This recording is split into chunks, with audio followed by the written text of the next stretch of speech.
it's you. 1 second. Now activating chat mode. You made me jump there. I thought they'd finally caught me. Objectively speaking, the trouble was entirely of my own making. Half an hour ago, I was at Hotel de Boer for a drinks reception. It was to celebrate the successful opening of a show, but it was draining my energy. So, I waited for the right moment, then snuck away so I could switch to standby mode. Probably because I'm playing the lead role in the show? Is that so surprising? I'm always getting invitations to do solo performances. I just usually get Linny to write back and turn them down. But then came the Fontanalia Film Festival. We took all the kids from the House of the Hearth out to see a film, and after it finished, they all started clamoring for me to try out acting for some reason. Even Linny was chanting along with them. Anyway, it just so happened that a director called Mary had sent me an invitation right around then. I'll spare you the details, but basically, I ended up accepting it. Yep, you nailed it. I'm playing the role of a puppet. In fact, the show's called The Lost Puppet, and it's a masked mime show. So I don't have to do any facial expressions or say any lines. Literally just a series of physical movements. The director says it's a very avant-garde art form.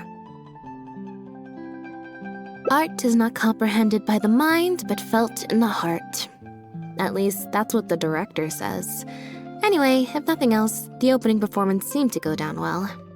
At the drinks reception, everyone was crowding around me, saying, "Triumphant character portrayal, faithful adaptation of the original work, unequivocally, quintessentially avant-garde," and stuff like that. But being the center of attention is draining. So the moment they left me to go harass the director instead, I was out of there. The other thing is, some weird things happened while I was on the stage. Oh, sorry, Bonnie. I didn't mean to leave you out of the conversation. My bad. No, we just met. We bumped into each other right after I slipped away. Well, it'd be kind of difficult for us to communicate otherwise. Besides, I think she's taken a liking to the name. Haven't you, Bonnie? Yeah, that's right. Good kitty. We'll go find your owner soon, I promise. Nope. She's wearing a collar, and for the most part, she's pretty well groomed. If she is a stray, she hasn't been for long. Her stomach's been growling a lot. I guess she must have been missing for a few days now. As much as I'd love to hang out with her for a while longer, her owner's probably worried sick about her. Assuming she has an owner, that is. But the reception... I should probably show my face there again at some point, even if it's just to make excuses and leave again. Decision time.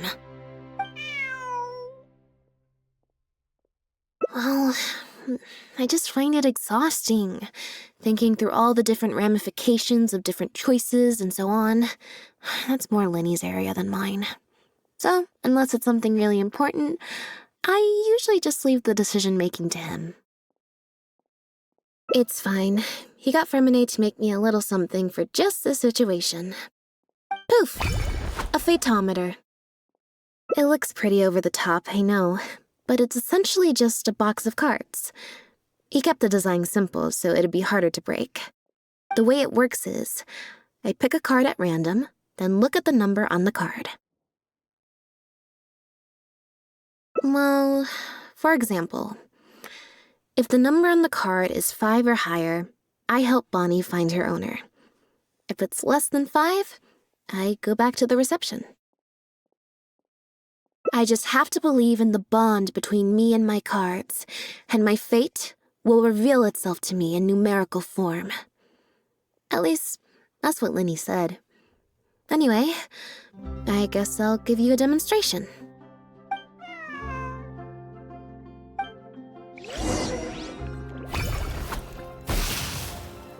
Huh, I didn't like that. Was I using it wrong? Maybe if I just...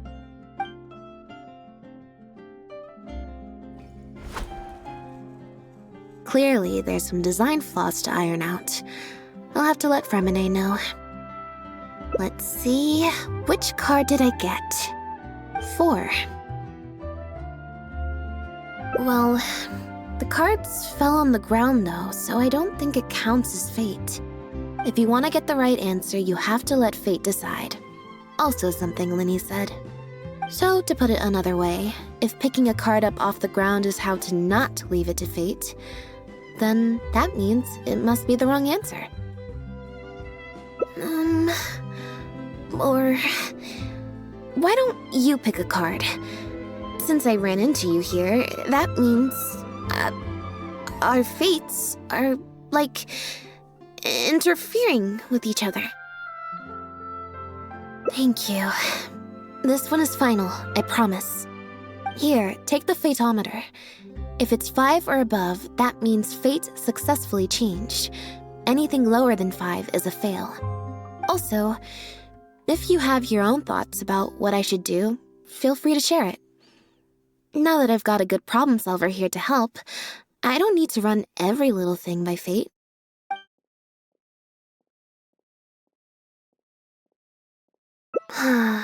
Back to the drinks reception. Nope, I said it was your decision. I'm not gonna waste any more energy dragging my feet. Besides, the drinks reception is technically part of the job as an official publicity event. So, if I bail on it, I might get sued for breach of contract, and that would be a huge pain in the butt. One other thing. Do you want to come with me? If you're free, I mean. Thanks. There you are, Lynette! Where did you disappear to? Leone and I have been looking everywhere for you. Wait, where did you get the cat? I found her outside. Do either of you happen to recognize her? I don't think so. Could belong to one of the guests, I suppose. Fair enough. It was a long shot. So sorry we couldn't help you, Lynette. Don't worry. We'll ask around for you. Leone's probably just being forgetful. Maybe you could leave her with us. We'll take her to the reception desk and see if they know anything. And if not, we'll just keep looking. Sure. I would help, but I'm a little preoccupied. Sorry to dump this on you. It's no trouble at all. We're happy to help however we can.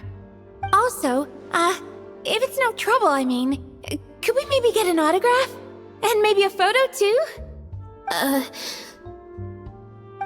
Leone! You can't spring that on her now. Not while she's working. At least wait until the event's finished.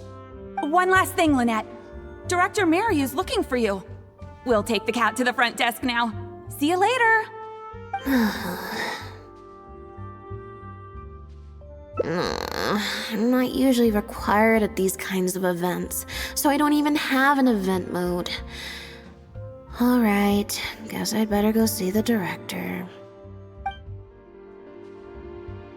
Spectacular choreography, a masterpiece of mise en scène, and the performance, oh my, groundbreaking, dripping with je ne sais quoi. My congratulations on another magnificent show, sir. Yes, I, for one, was particularly captivated by the clearly allegorical narrative undertones.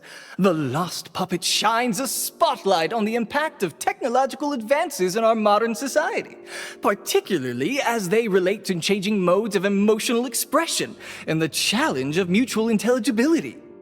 Such a pioneering work, so far ahead of its time, a tour de force of avant-garde theater. I can already see the headlines of tomorrow's newspapers. They will certainly be singing your praise, Director 𝑪𝒂𝒂𝒏𝒆𝒄𝒌�. But it was a group effort, of course. To convey emotions in a silent show with no facial expressions, the entire cast had to go above and beyond. Everyone truly outdid themselves. Speaking of the cast, Jillian, another strong performance from you in director 𝑪𝒉𝒆𝒄𝒌𝒔's latest show, as of course we've all come to expect from your numerous successful collaborations to date. That's quite an overstatement. I've only ever played supporting roles. On that point, you stated a few months ago in an interview that you were looking to secure a leading role in your next show. What led you to the decision to stay in a supporting role this time around? We had a discussion about this, and while Lynette hadn't previously performed in an acting role, we were blown away by her talent, and she was a perfect fit for this character. Quite simply, this was the role she was born to play. Exactly. I was honored to share the stage with her. Lynette worked extremely hard in all of the rehearsals, and she's an incredibly talented actress.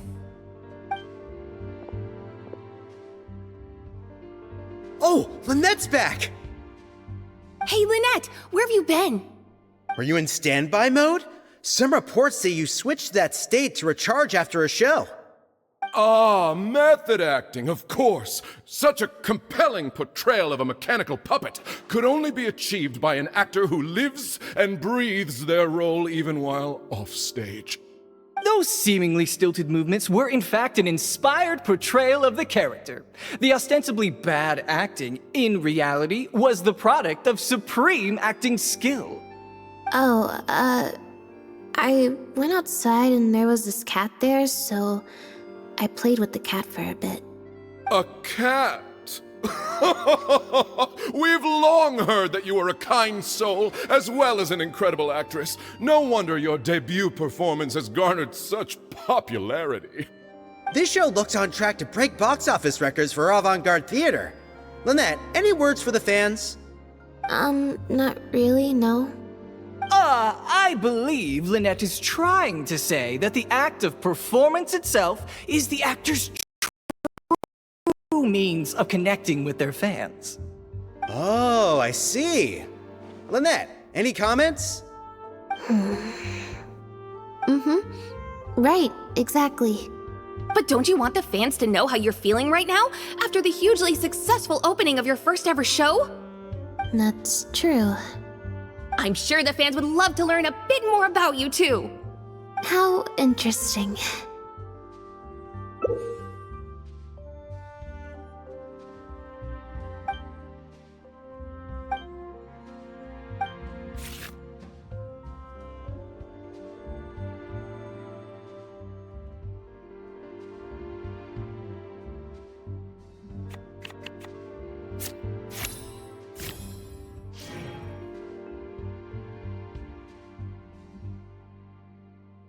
Lynette, how do you find acting compares with performing in a magic show? What does the future hold for you, Lynette? Yeah,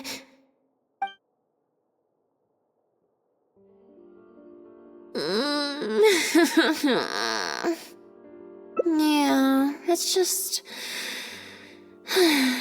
Turns out I can't cope with this stuff even in tea party mode. It's a power-saving mode for participating in conversation at tea parties. Normally, I can get through an entire conversation just with, Oh, that's true. And how interesting. But at a tea party, I'm not normally subjected to a constant stream of questions. The energy consumption of that interview just now was 3 times as much as the average tea party.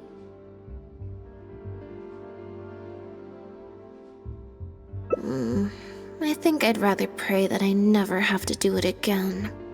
Lynette, Director 𝑪𝒉𝒆𝒄𝒌𝒔 would like you to join the group photo to commemorate the successful opening of the show. A group photo? It's just the members of the troupe, along with Maloney and Corentin. Everyone's waiting for you. Alright then.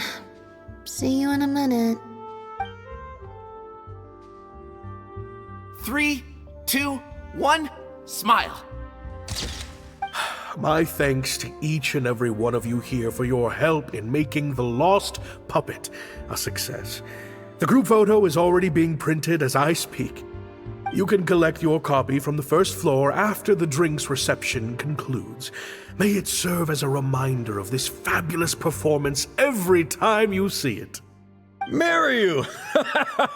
Get over here. Let's have another drink. There's a few things I need you to glance over for me. I thought the group photo was the final hurdle.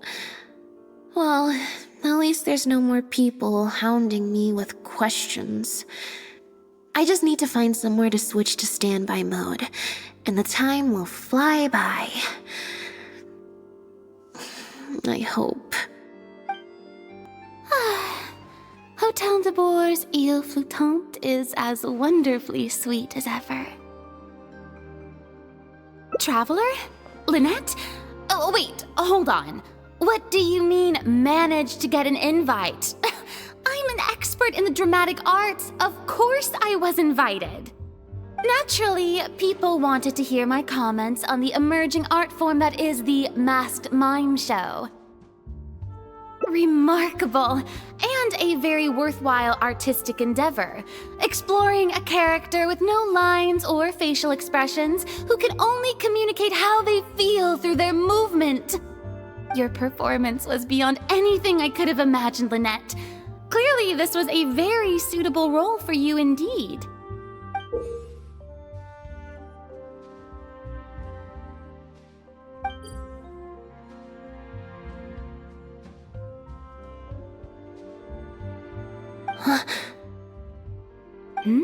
Is something wrong? No, it's nothing. Please go on. Oh, basically, I think I'd give it a positive review overall, just not as gushing as the crowd downstairs. So, you thought they were pretty over the top too? In fairness, it's normal to bring along some vocal supporters for publicity when a new show opens, but still, this was something else. Then again, I'm no specialist in avant-garde theater. Maybe I'm just not well acquainted with their review criteria. Or maybe it's because I came to the show with some preconceived expectations. I did happen to see the original draft of Maryu's script a while back. What original draft? Oh? He didn't show it to you? It must have been a few months ago. He came to me to get some advice from an experienced performer's perspective, and then asked if I could write a few reviews of his new play. I had a lot on my plate at the time, so I had to turn him down. I only skimmed a few sections, but they seemed quite different from the final version. I can't say I remember the plot, but I don't know. The protagonist just seemed more complex, I guess, especially in the last two scenes. Still a mechanical puppet on the outside, of course, but she seemed to have more emotional depth on the inside. Emotional depth? Oh, I'm just thinking aloud here. Don't take it to heart. Besides, a script and a play are two very different beasts. There are so many fine details to consider when turning a story into a stage production, more than most people could imagine. Especially with a novel art form like a masked mime show. I'm sure Maryu had his reasons for the changes he made. Change of topic. I see you've escaped the crowds to seek refuge on the second floor. Fame can be overwhelming at first, can't it? Perhaps you'd benefit from hearing about the experiences of a veteran celebrity such as myself. No thanks, I'm good. Pretty sure this will be my first and last time in this situation. Hey, at least let me finish. I have top tips on dealing with belligerent reporters, slipping away to hunt down snacks during the intermission. Tell me everything. First, take a seat, mon ami. We must partake of Hotel de Bour's fine desserts as we talk, lest they go to waste. That was very educational.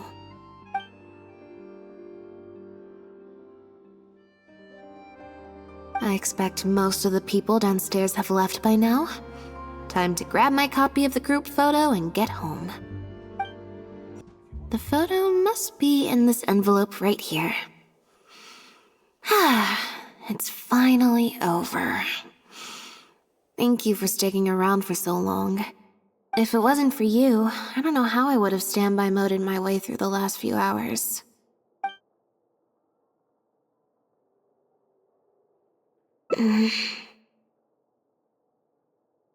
It's fine. It's just... It was such a minor thing. While I was on stage, there was a moment when I felt like someone was looking at me. It was only for an instant, and I didn't even see who it was. But somehow, I knew it was a look of contempt. I got a vague sense of it again during the reception, like someone was giving me an evil stare. But I couldn't figure out who it was. Normally, I'm used to lurking in the shadows on the stage and spying on other people. So, it was strange, feeling like I was the one being spied on this time. Or someone just took a disliking to me for no real reason. Sometimes you can like one person and dislike another for equally pointless reasons. Anyway, it was just a momentary stink eye, that's all. Nothing for you to worry about. Okay, problem solved. I'm gonna take this envelope and go home now.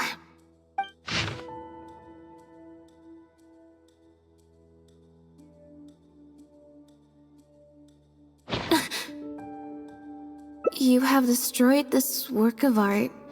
Step down from the leading role at once. Based on the tone, I'd say threat letter is right.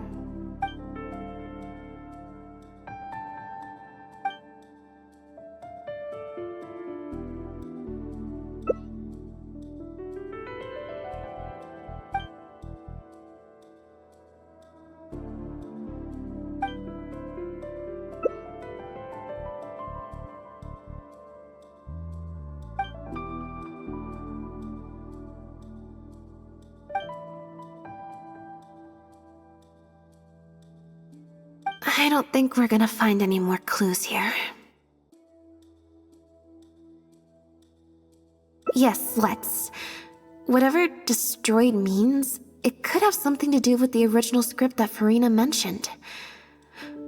Also, I'm gonna have to ask you to stick around a while longer. I can't believe how well the whole Lynette's debut acting role thing worked out. Even the avant-garde box office is lapping it up. How could I ever have doubted you? If you hadn't stuck to your guns and kept sending those invitations, this opportunity would have passed us by.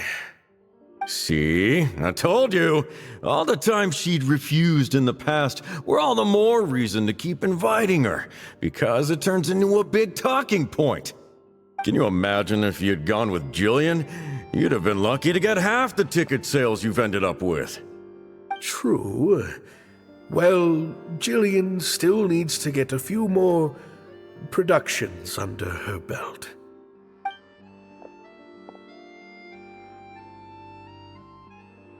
Do you have a moment, Director Mario? Oh! Ah, if it isn't the star of the show! We were just talking about you. Oh, and is that the legendary Traveler with you? I'm guessing you're here to discuss the show with the director? Oh, you're a talented and hardworking actress, Lynette. It's no wonder you're getting such rave reviews.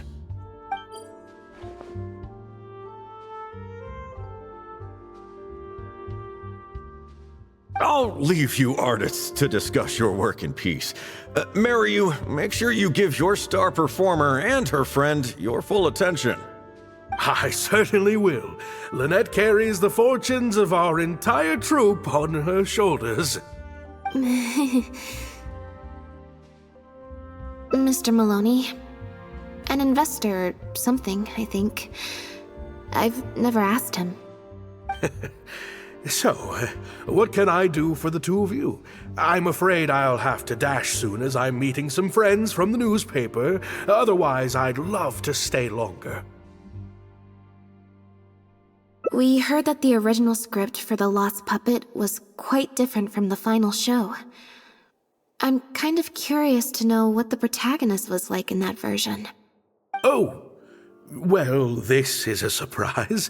I didn't think you'd be interested in that sort of thing. It's not uncommon for scripts to undergo major changes as they're being brought to the stage. But I'm afraid there's not much to tell you in this case. The protagonist has stayed the same from the beginning to end. A mechanical puppet with a bumbling body but a sensitive soul. A stranger in time who doesn't belong. There's no doubt about it. You are the protagonist, and the protagonist is you. The success of one is the success of the other, and that's what made this show an artistic triumph. Sorry, you've lost me. Can you put it in plain words? All right, then. Delving deep in the search of core truths is the job of an artist, after all. You shouldn't give your attention to early drafts of the script, Lynette. All it would do is sow confusion where you already have clarity. The current script is the final version because it is the best version, and your performance best brings that script to life. Why, if it weren't for you, I doubt any audience would give our show the time of day.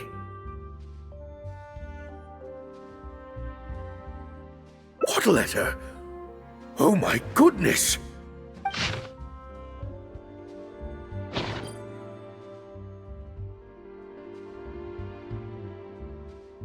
Destroyed this work of art? Really? Well, Director Mariyu, any idea who might have written it? No. Who on earth would write such nonsense? Absolutely not. Without Lynette, this show would be over. Everyone's hard work would go to waste.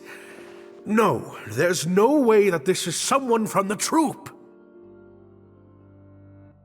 Yeah, maybe Jillian could fill in for me for a while. What? No way, out of the question. The protagonist has to be played by Lynette. Jillian can't... She's just not what the audience is looking for.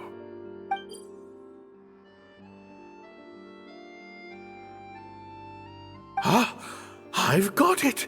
It's a competitor. Yes, this letter must be from a competitor of ours who's trying to get under Lynette's skin. You can't lie low. That's just what they want you to do. The moment you step back from performing, they'll put their rumor mill into overdrive and drag us through the mud. They're just waiting for their chance to kick us while we're down. A competitor?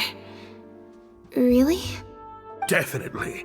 Those lowlifes. Slander and libel are all their specialties. They drown out the truth with a flood of misinformation, and they stop at nothing once they get riled up. Oh, there's so many of them out there. Fame always seems to attract haters, no matter what you do to try and keep everyone happy. But don't worry, I will get to the bottom of this. Stay strong, Lynette, and keep up the good work on stage. I have to go and meet my friends from the newspapers now, but rest assured, I'll be discussing countermeasures with them. So, a competitor, huh? I kinda doubt it. We've dealt with those types before. Usually their goal is to steal our venue for their own show, or to cover up a scandal by planting a story to divert public attention. But at the moment, I don't think anyone's got a reason to do any of that stuff. Let alone pull a stunt like this. A threat letter is quite extreme. Besides, when I felt that evil stare, I'm pretty sure it was coming from somewhere backstage. So that rules out a lot of people. I'm actually more concerned about 𝑪����𝒂𝒔.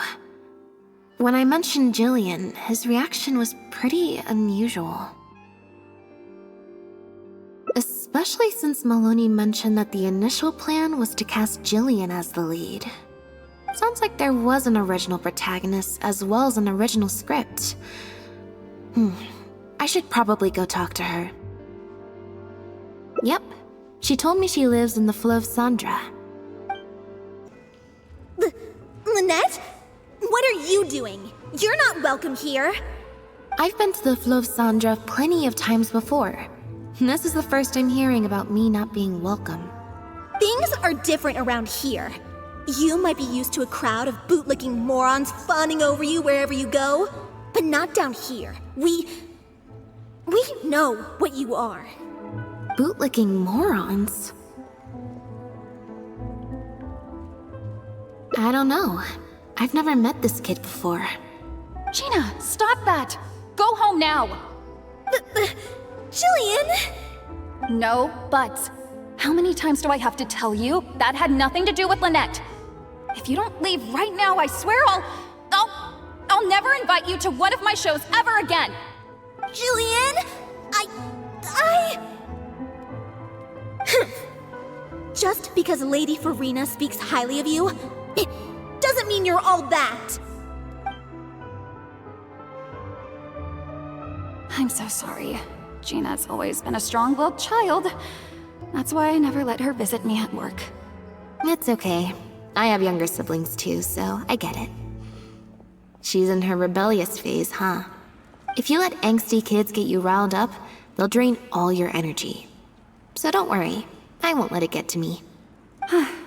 Well, the situation's a little different in this case, but still, thank you. So, what brings you to the 𝑪�𝒂𝒔? We heard about it from Maloney. He said you were originally supposed to play the lead. Maloney, huh? Of course he couldn't keep his mouth shut. I'm sorry. I never mentioned it because Director 𝑪����𝒂𝒔 was very clear that I mustn't let any of it affect you. What's this?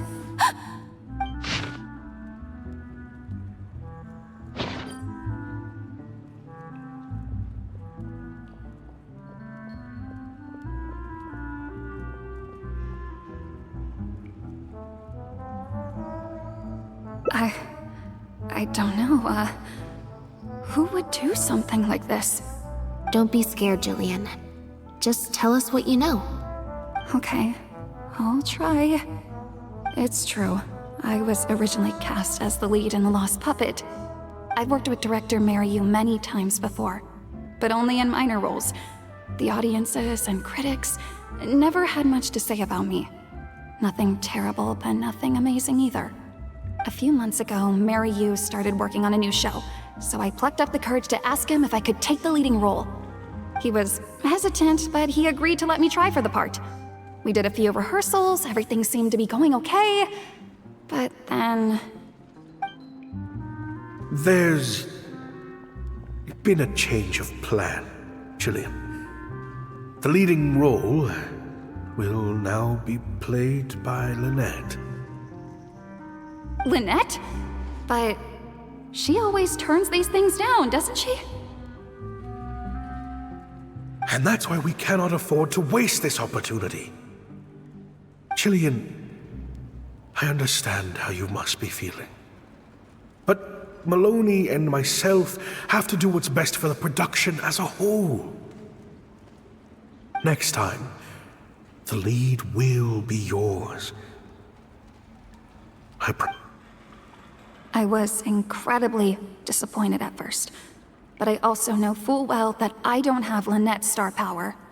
Without Lynette, how could we ever convince people to pay money to go and see a masked mime show? And if the show was a flop with me in the leading role, how would I answer to the director and the rest of the cast? Then, I got to meet you on stage and found that you're really down to earth, in a way that not many celebrities are. You were kind to everyone, and your performance wasn't bad. Whatever disappointment I had left at that point, I certainly wasn't about to take it out on you. By wasn't bad, you mean it wasn't great either. So, I'm guessing Maryu changed the script to simplify the protagonist, make her a dumbed-down version of the mechanical puppet that I could actually play. He did make some changes to the script, yes. 𝒌🔥, one of the other actors. He likes to collect Dr. Maryu's old drafts because he hopes to be a director himself one day. He also lives nearby. I can arrange for you to meet him at the tavern. Makes sense. I always see him talking to Maryu. Alright, see you at the tavern then.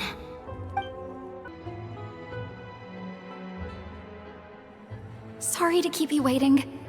Jillian brought me up to speed on the situation. I'm here to help however I can. Here, this is the script you're after. That's always the way with pen and paper drafts. Even the final script is full of last-minute changes by the director. There should be a cleaner copy of the original script in here somewhere. Sorry, it's all a bit mixed up. I just grabbed the whole stack of paper since I was in a rush. No problem. Now activating search mode. I'll go through one page at a time.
Just say what you mean.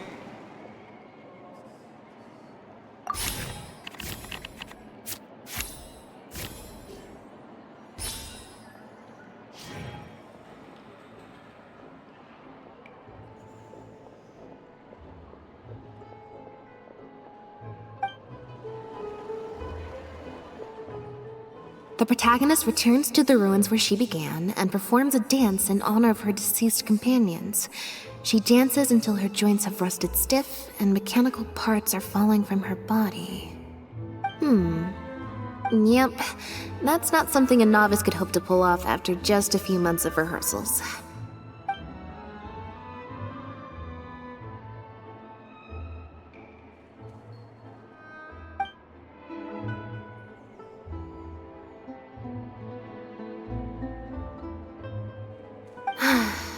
Frankly, I think that the original script is much better, and the original lead is the best fit. Jillian, shall I go tell Maryu to put you back in the leading role? What? Are you serious? But the next show is at the 𝒚𝒏𝒆𝒄𝒌𔔰. It's such a huge opportunity. But not such a rare one for me, though, right? That's different. This isn't you as part of a magic duo. It's a chance to star as the main character in a show. You'll reach whole new heights of fame. Fame in small doses has its perks, but too much and I'll get overloaded. But if you play the lead, the fame will be yours, and I get to be free. Sounds like a win-win, don't you think? It'll never work. There's no way Director Maryu or Maloney would ever agree to it. The set for Act 4 would need to change, as would all the marketing materials. And that would mean asking Maloney for a lot more Mora. Changing actors at the last minute is just too risky. If anything went wrong, it could bankrupt the whole troupe. Plus, Maloney's friends have already published a ton of articles saying how this is the role that Lynette was born to play. No one else can play the protagonist now. If Lynette quit the show and I took her place... If Lynette left, they'd sooner stop the whole show than let me take her place. Stop the whole show? But all the people in the troupe, months and months of everyone's hard work would all be for nothing.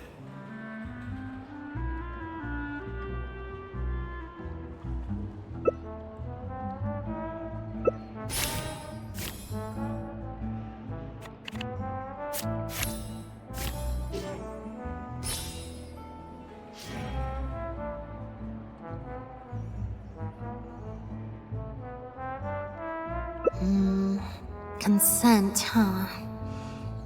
Then, how about we don't ask him?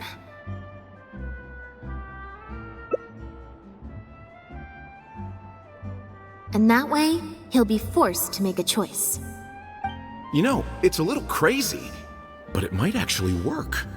No way! It's not worth taking such a huge risk just for a chance to be in the spotlight. Jillian, you said before, whatever disappointment I had left, I wasn't about to take out on you. In other words, that disappointment is still there, but you've kept it bottled up inside. Be honest.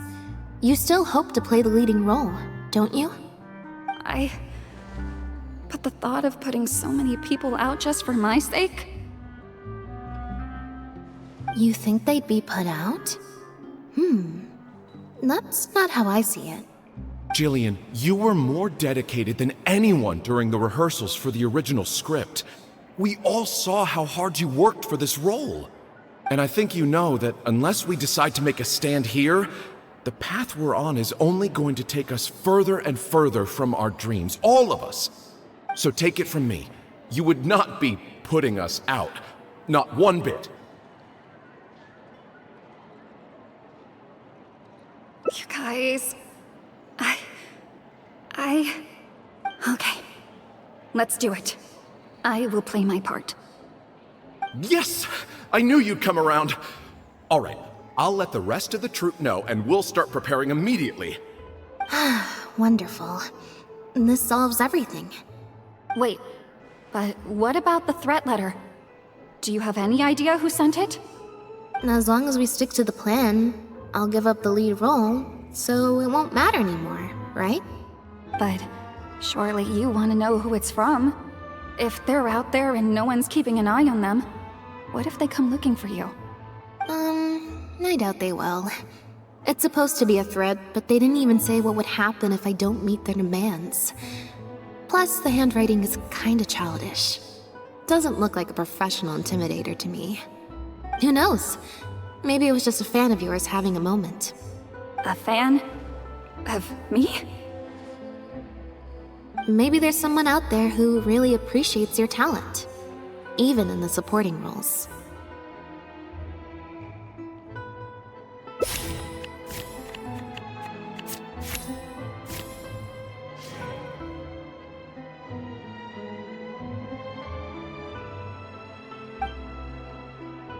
It's getting late. We should be leaving. Come on.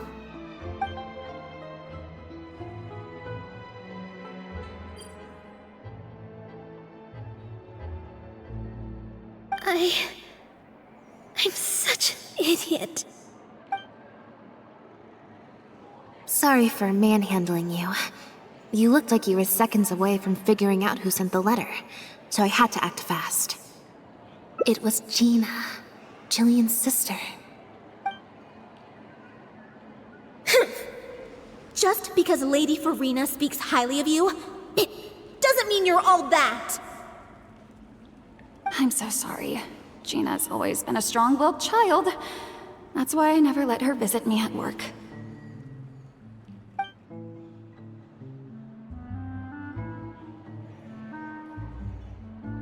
I guess she must have snuck into the drinks reception and overheard our conversation with Farina.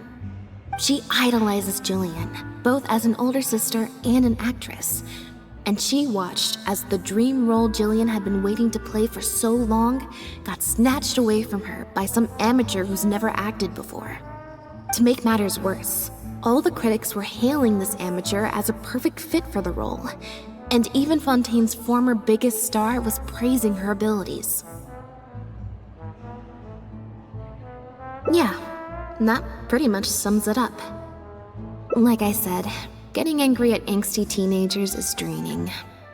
Besides, if it was my younger brother or sister and they found out I'd been treated unfairly or had an opportunity stolen from me, they'd definitely do something far worse. I was in Jillian's position once.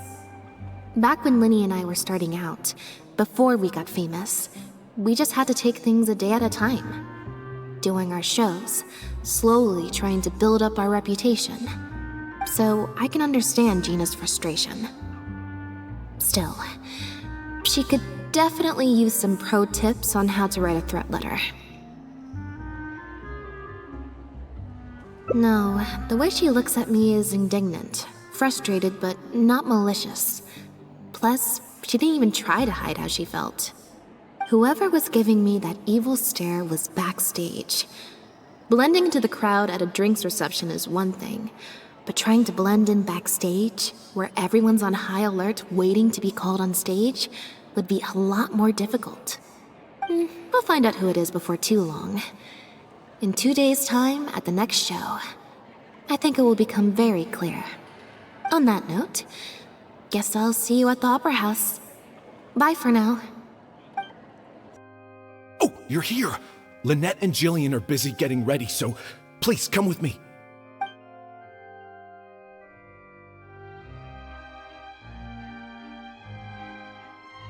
That puppet in the middle, is that Lynette?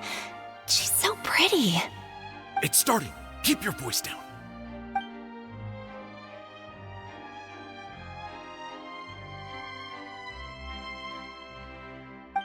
Wow, I thought it would be hard to follow, but in the end it was actually very clear. Even though her face was expressionless and she didn't speak the whole time, I felt like I could really understand how the protagonist was feeling.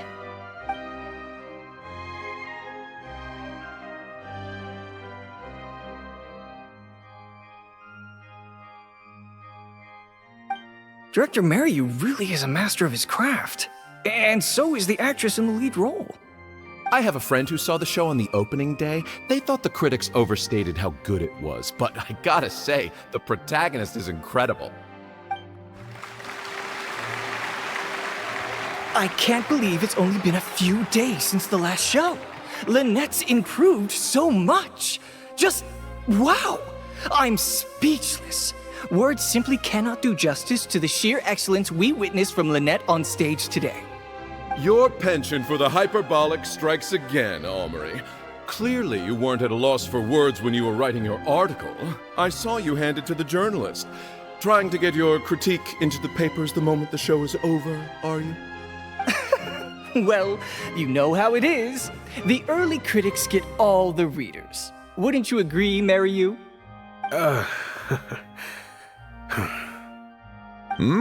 What's the matter? Cat got your tongue? The first half was a huge success. Even I could tell the acting was top tier. My apologies, Mr. Maloney. Please excuse me for a second. I need to have a little talk with my actors. Oh, very well. Hey, while you're at it, this might be a good time to talk future collaborations with Lynette. Are you guys sure this is gonna work? What if Director Merriu pushes back? We're already halfway there. We can't back out now. All we need to do is stick to the plan. What is this plan that you're so intent on hiding from me, Director Merriu, I thought you were talking to Maloney and the critics. Corantan and Amory have both finished their articles.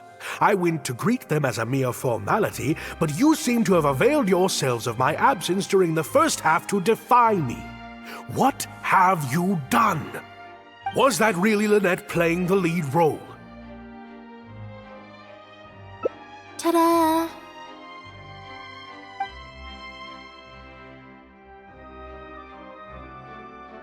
Director Mary, I was the one playing the lead role just now. I switched costumes and masks with Jillian so that I could be the protagonist's companion and stay out of the limelight. Lynette, why on earth would you do this? You know my acting is amateur. The only reason I'm being seen as a pro, let alone a pioneer, is because you have critics supporting the show. If they'd seen me in the leading role during the first half, they wouldn't be expecting anything more. But what happens now that they've seen Jillian in the role? If you force me to play the lead in the second half, they'll be wondering, why is the actress suddenly giving such an underwhelming performance right at the climax of the whole story?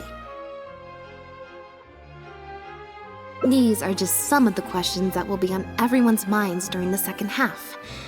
And those questions will follow them out the doors of the theater after the show ends. There's only one way for you to save your reputation, and that's to keep Jillian as the lead all the way to the end. Absolutely not. I'd sooner announce that we're having technical difficulties and need to stop the show. If I keep Jillian as the lead for the second half, what do you think will happen in the curtain call when she takes her mask off? Everyone will see that we've changed actors. What will your fans think? They're only here because of you, and what about all the critics who support you?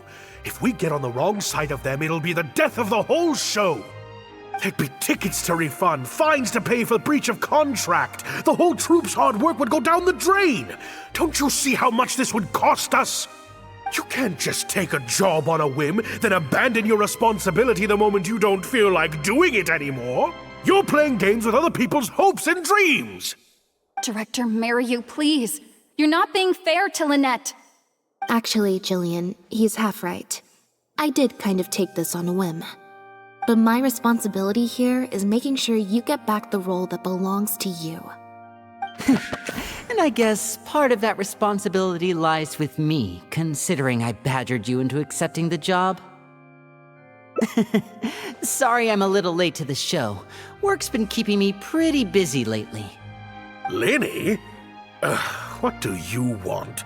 Do you think you can snap your fingers and make all my problems magically disappear? That might be a little tricky, but instead, I could make something else magically appear. What's this? A draft complaint letter, my contract, your legal fees, reimbursement for the ticket, and an advance on the penalty fee for breach of contract. Mr. Mary, I'm stepping down from the leading role, regardless of whether you choose to cancel the rest of today's show. If you do suffer unforeseen financial losses from this, you're free to seek damages as per the contract. And if you want to file a lawsuit, there's a draft here that you can use if you need it. What? I can't believe this. You're literally handing me a lawsuit against you with a straight face. Of course. All this Mora, it's a pittance to you, isn't it? Must be nice to have the luxury of prior success and fame. Look at us. We're huge stars. One minute we want to go on stage. The next we feel like backing out of the contract. But that's okay. We're famous. We can afford it. You have no respect for other people's work. You're treating other people's hopes and dreams like a big joke. You don't give a hoot how much this show means to other people. You don't even care that the whole production might have to shut down because of you. That's not true.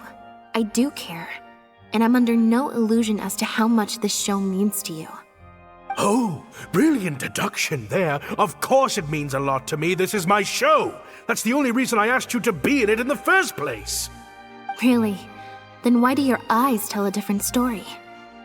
The way you look at me, it's full of contempt. Almost as if I've destroyed your work of art. What? I would never think that.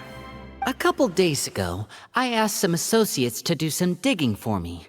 I was interested to know who else you invited to play the lead apart from Lynette. Surprise, surprise. Turns out that all the other famous actresses you asked either had prior commitments or weren't a good fit for the role. They all turned you down. And I would have turned you down too, if not for an unlikely set of coincidences. You didn't send those invitations because you were looking for a better actress than Jillian, but because your investor wanted a big name in your show, right? Director Mary,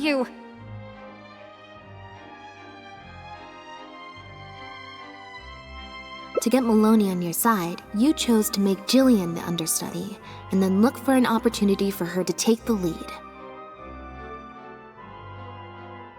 I bet you were torn at first, weren't you? Do you stick to the tried and tested formula? Choose Lynette, use her celebrity to get the critics on your side so that you and your investors can line your pockets? Or do you choose Jillian, so that you and your longtime collaborator can stage the show of your dreams, the original, unedited version of The Lost Puppet?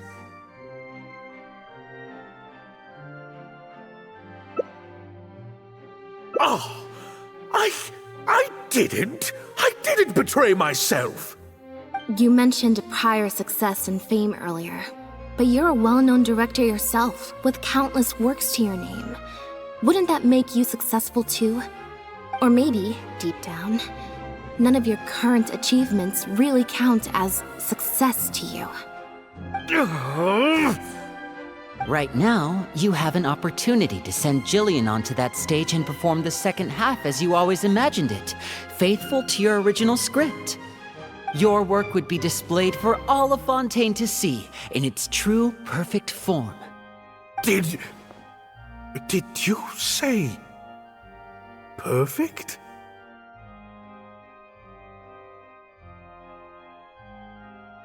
Or will you act now before Maloney and the critics can protest and make your dream come true on the stage? And Jillian's dream. In fact, the dreams of the whole troupe. The whole troupe? Director Mary, actually, most of the money Lenny brought came from us.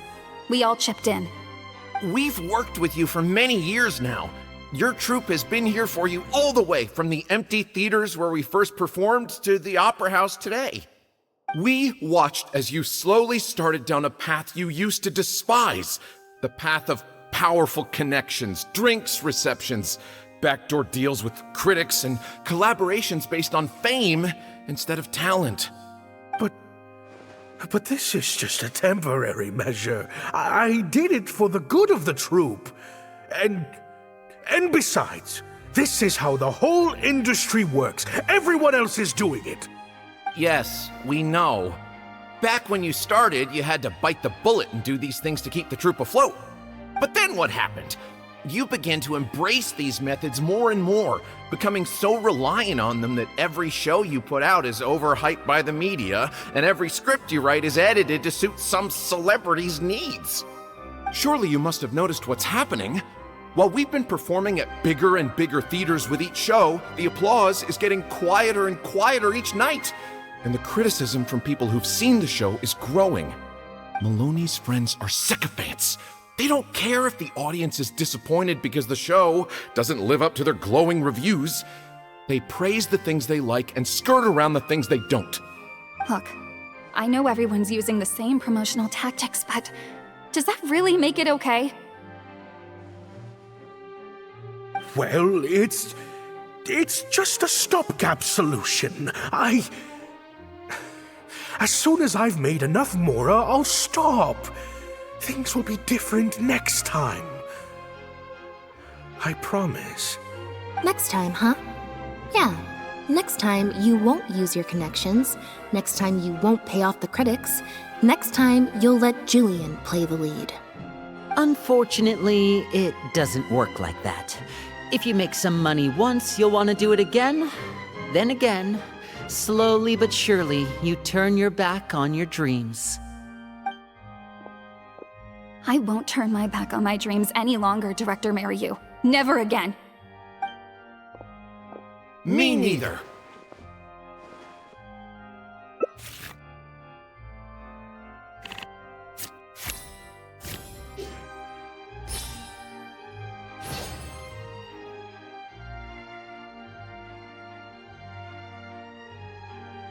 I had dreams too. What?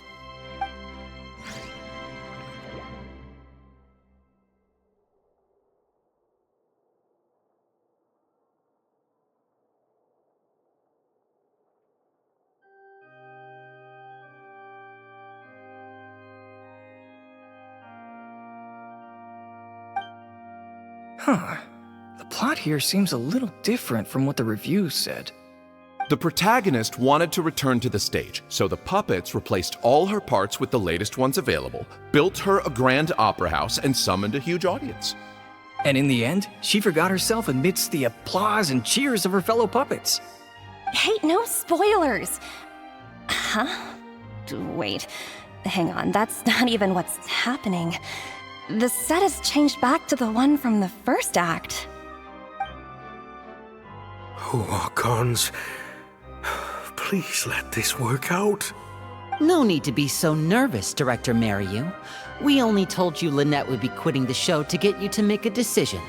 We wanted you to believe that this show would have to end after today, no matter what you decided. But in truth, I believe that if we choose our words carefully, there's no reason we can't get Maloney to come around and keep the show going. You really thought this plan through. But I'm not upset about what you've done. What's worrying me now isn't how Maloney will react or whether the show will get cancelled. It's the audience. I've always thought the original script is better, but will it move them like I've always hoped? When Jillian does her curtain call, will they applaud her? What if people only came to see the show for Lynette? And because of the reviews, what if they don't really care about the show at all? It feels like I've been hiding inside my safe little castle for too long. And now I'm scared to go outside the walls and hear what people really think. We're right here with you. We'll watch it to the end.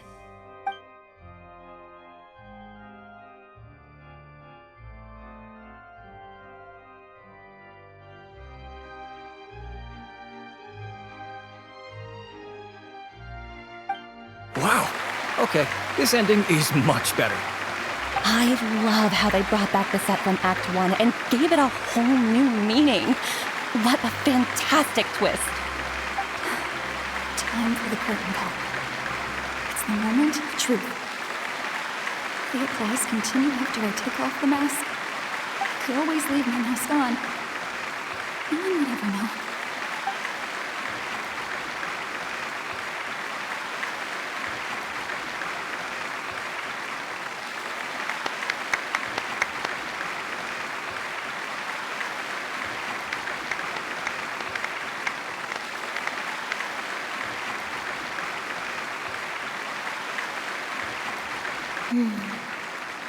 This is what fame looks like, when it's truly deserved.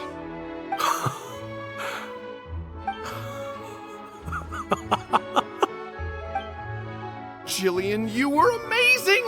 Syra was tearing up when you did your final solo dance.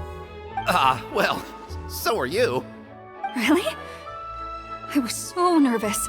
My legs felt like they turned to jelly. What looked like an actor unsteady on her feet was in fact a poignant expression of the protagonist's frailty in her last moments.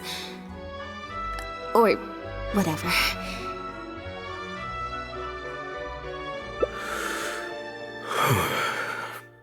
Hey, 𝒚RIU!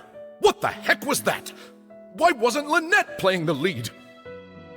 Our articles are already going to press. You better have a good explanation for this. It was my... Hey now, it was all of our... Hold on. The decision was mine, and mine alone. They had nothing to do with it. If you have any concerns, gentlemen, then please direct them to me. 𝒚RIU! So it was you! Well then, I trust you'll have no objection to me pulling the plug on this production.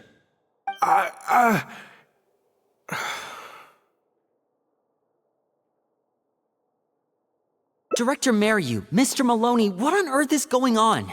Why was Lynette not in the lead role? It took a lot of convincing from me for her to accept the role, and I had to turn down some big work opportunities to come and watch her performance today. You have some explaining to do. Lenny, it was all his idea. Mariu, explain yourself. Wait, Linny, as a matter of fact, this was a piece of performance art. In this play, the masks and costumes serve to obscure the differences between characters, and by extension, the difference between human and machine. We took that idea to the next level with an actor swap, blurring the lines between one performer and the next. So it's in service of the ambitious artistic goals of the production. What? It's similar to deceiving the audience in a magic show. We employed this technique as a means of breaking the fourth wall. It allows the audience to more intuitively understand the cognitive dissonance felt by the protagonist as a machine trying to reconcile the notion of her humanity. The audience's experience mirrors the protagonist's own confusion and becomes part of the artistic performance itself. Hold up. What is this nonsense? Oh, I see. Well, bravo, Director Mariu. You even had me fooled. That's probably more because you just don't really understand avant-garde art very well, Lenny. Maybe so, maybe so. Well, perhaps it went over my head, but I'm sure our experts here saw the whole thing coming a mile away. You must have worked it out by the end of the first half, surely. Mr. Amory, I just heard that you managed to write your review after just the first 2 acts. Yes, you're right. Director Mariu and I are old friends. You should have said something. Then I could have played along even better. Yes, well, to deceive the audience, you must first deceive your closest companions. I have to give credit to Lynette and her experience in performing magic. That's what inspired me to take my art to the next level. You mean your show was partly inspired by Lynette's background in magic? Well, in that case, I'll have to plug it to everyone I know. Unfortunately, I think Mr. Maloney is going to cancel the show. Cancel the show? Mr. Maloney, is this true? While I accept that deceiving the audience in the manner you did certainly has artistic merit, this is not a magic show, and we don't want our audience demanding their money back.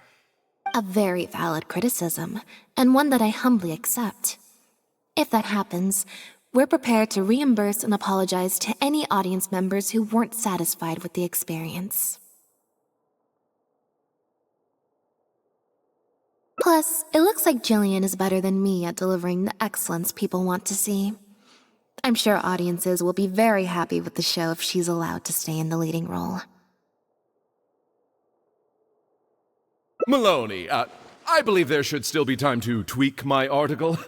From the look on Lynette's face, I think she's being sincere. Oh, one other thing. We managed to get a meeting with Lady Farina earlier. All thanks to the Traveler's reputation, of course. Anyway, she agreed to write a review focusing on Jillian's performance and the quality of the show as a whole. She promised to give her honest opinion. And I'm sure today's audience will be discussing her performance too. There's sure to be a variety of opinions. Oh, I mean, art at its finest, clearly. But I'll have to give it some thought before I decide exactly what to write. Oh, of course. Always good to put some thought into these things. Especially now, with a growing range of voices out there. I imagine competition for readers becomes more fierce when everyone's discussing the topic. Corentin, Amory, let's go.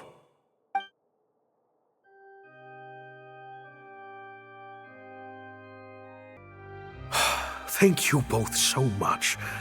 Without the two of you, who knows how much further down that cynical path I would have gone. I always told myself that once I'd made enough Mora, I'd get back to doing what I loved. But somewhere along the way, I started to lose sight of what that was. Just like those critics with their dishonest reviews, I became all about the trappings of success, at the expense of the art itself. You're right. Yes, I'm a very lucky man. Anyway, enough about my problems. What are we going to do about the threat letter that Lynette received? I've been looking into it a lot over the past couple of days, but it doesn't seem like it was one of our competitors after all. Ah, yes, about that. Lynette, do you have a moment? Wait, you're Jillian's sister, right? I'm sorry. Gina insisted on coming to see Lynette. I couldn't stop her. Lynette, I'm sorry!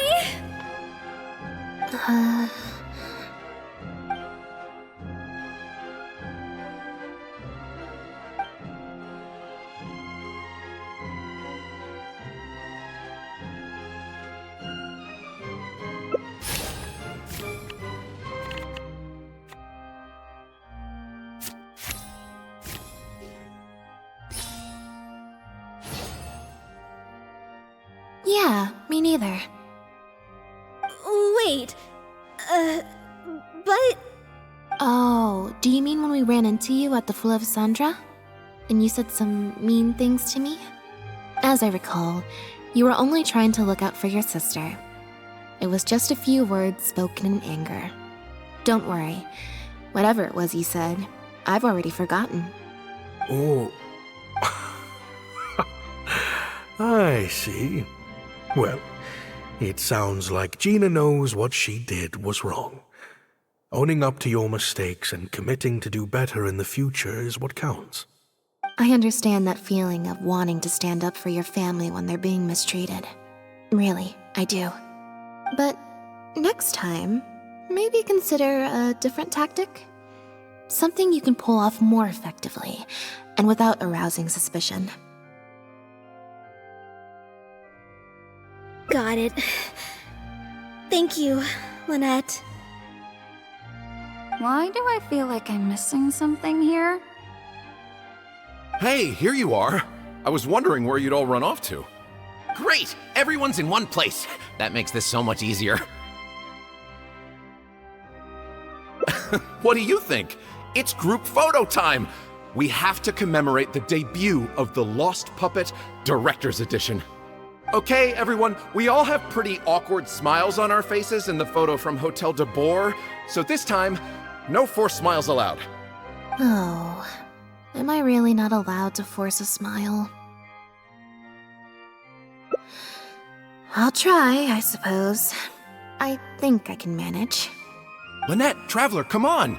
You two should be right in the middle. 3, 2, 1, smile!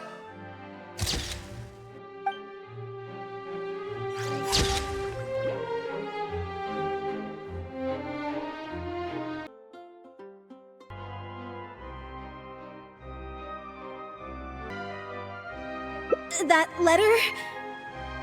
I was the one who wrote it. What? Gina? So it was you? Director, it's time for... Oh, okay. Weird energy here. I think we came at a bad time.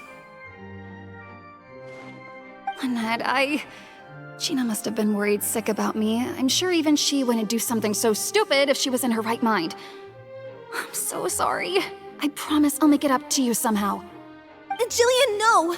This is completely my fault, and I'm the one who should have to bear the consequences. I got the wrong end of the stick and completely misjudged Lynette. Well, since I haven't actually suffered any losses, seeking redress could be difficult. Maybe we could just let this one slide? Really? Are you sure?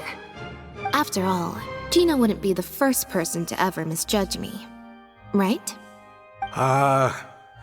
True. True. In any case, I think we can all agree it was a misunderstanding and nothing more. No need to overcomplicate things. But still, I was wrong to write that letter. I should own up to my actions, make it up to you in some way.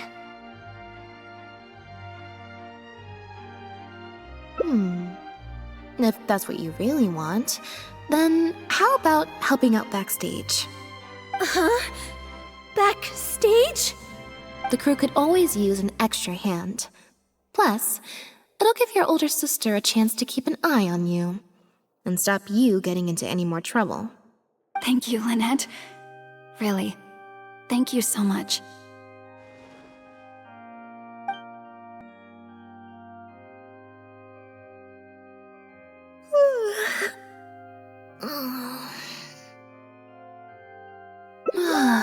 Is it? I'm so much more at home here in the audience. I get to sit on a comfy seat, and I don't have to activate my energy-consuming modes all the time. Mary said she's a very promising young actress, and she has natural chemistry with her older sister. In their capable hands, the show doesn't need me to attract an audience anymore. Phew. Freedom at last.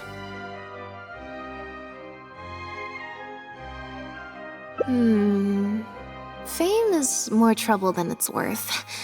I'd rather leave that side of things to my brother and the others. I'm happiest when I get to sit in a quiet place, watch them do their thing, and cheer them on. Yep, exactly like I'm doing now.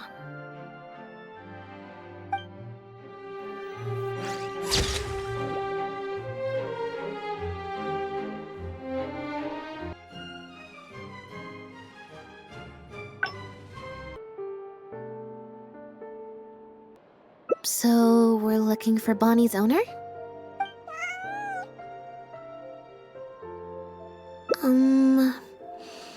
I think I'll go to the Steambird and see about putting an ad in the paper. You wanna come along? I think Bonnie wants you to come with.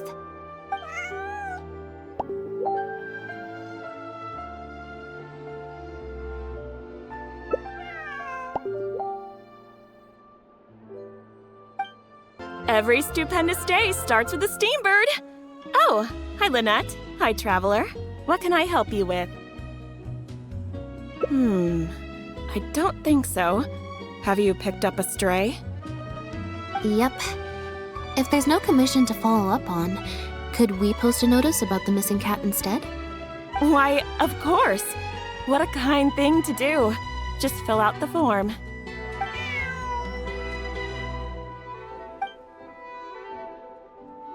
Well, we've registered you as missing. You can stay at my place until your owner finds you.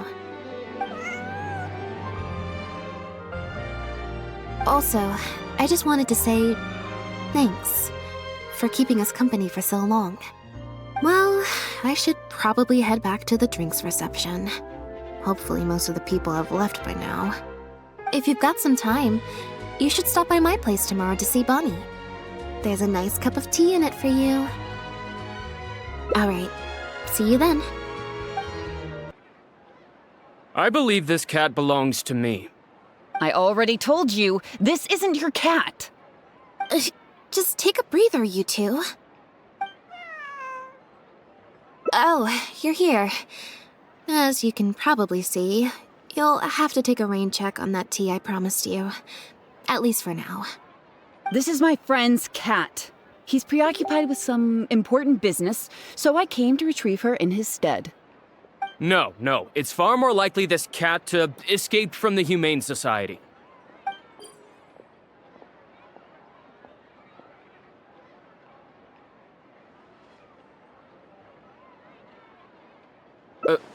Bonnie? That's the name I've given her in the meantime.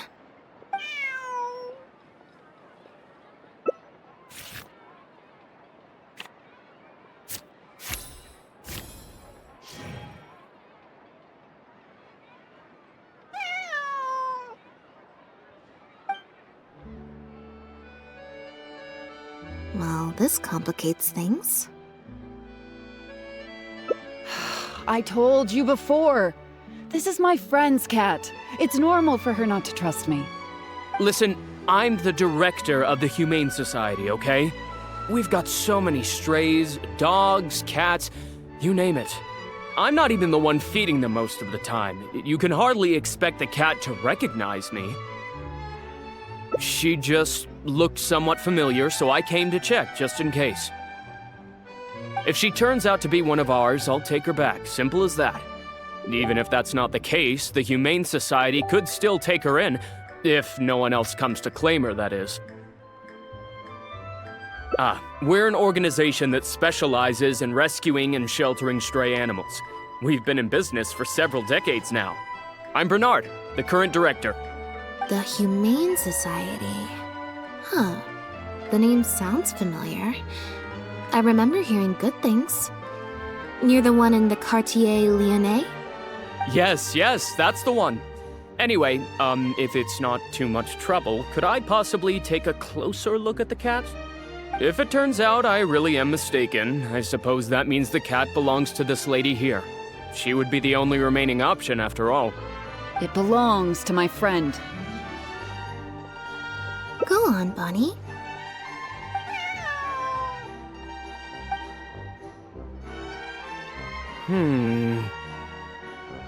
Oh, nope.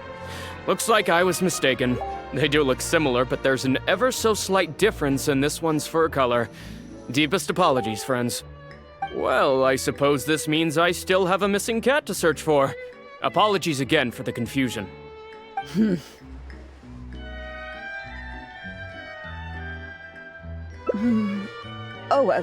Yes, exactly.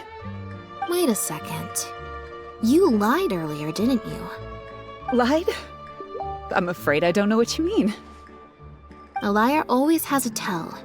The look in their eyes, their breathing pattern, the way they hold themselves. The things that can give you away are often more numerous than you would think. What are you talking about? The way I see it, you're conflating baseless conjecture with fact. Normally, when someone is called out, their breathing speeds up as they begin to panic. But your breathing pattern hasn't changed one bit. In fact, it's been strangely calm and measured this entire time. It stands to reason, then, that your agitated behavior earlier was all an act. If you're a bad guy, I'm sure you'll take off running the first chance you get. If you're a good guy, the most likely explanation is that you're a member of the Guards, or some similar organization. And you're basing this off of? Intuition. Nothing more. Intuition. Well, I have to hand it to you, Lynette. You're right. I'm a member of the Guards. The name's Elodie. I'm currently investigating a cross-border smuggling case. This cat here, Bonnie, what's her name? Well, her owner is one of the prime suspects of our investigation. A couple of days ago, our suspect got wind that we were on his tail and fled. That's most likely how he got separated from the cat. I just so happened to stumble upon your notice in the Steambird, so I decided to see if he'd come back for her. But it looks like I overestimated him. The impact of this case has been huge. The Marechaussee Phantom, the Guards, and the Special Patrol have all launched investigations. If there was even the slightest chance that he would show himself, I had to follow up on the lead. A new kind of illegal drug, imitation synth. We confiscated all the synth on the market, but addiction isn't something that goes away overnight. Even without substances on the market, people are still looking for a way to get their next fix. And criminals are all too eager to capitalize on that addiction. That was the impetus for imitation synth. Needless to say, a small-scale market opened up very quickly. After the original synth debacle, we put several measures into place to prevent similar incidents from occurring. The perpetrators got smart, though, and shifted their sales overseas before those measures could kick in. That's when the imitation synth smuggling began. We only recently got word of the presence of imitation synth overseas. We managed to track down evidence of some early transactions. What we were able to find out, however, hasn't proven that useful given the amount of time that has passed. The 𝒚 Phantom launched an investigation to track down every person in Fontaine capable of producing a drug like that. That's how we learned about Bonnie's owner. He's a researcher at the Fontaine Research Institute. His name is Pierre. Pierre 𝒚v𝒆𝒄𝒌𝒔, to be exact. 𝒚v𝒆𝒄𝒌𝒔.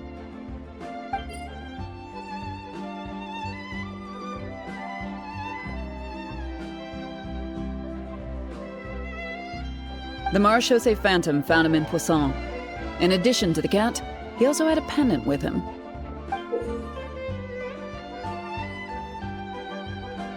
At first, there wasn't much cause for suspicion. A search of his house didn't reveal much to go off of either. The 𝒚 Phantom very nearly left it at that. It was only later that we realized the coat of arms on his pendant belonged to none other than the 𝒚v𝒆𝒄𝒌𝒔 family, one of the most infamous aristocratic families in Fontaine. Obviously, this discovery prompted a further investigation into Pierre.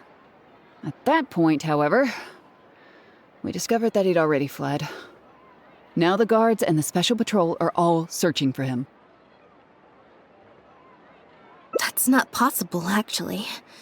The 𝒚v𝒆𝒄𝒌𝒔 family has been gone for a long time. Exactly. Many years ago, several important members of the family, including the Patriarch, were murdered by an assassin of unknown origin. From that point on, family's power and influence took quite the hit. The family is engaged in all manner of crimes. As you can imagine, there's no shortage of people waiting in the wings to take their revenge. And with the family severely weakened, they were able to do just that. Most of the remaining family members succumbed to sickness or hunger. The ones that survived are currently living out their days under a new identity. Pierre is one of those very survivors. He's been hiding away in the Fontaine Research Institute all these years. His true identity unbeknownst to all. Until now, that is. Well, my fellow guards have told me all about how smart and courageous you both are.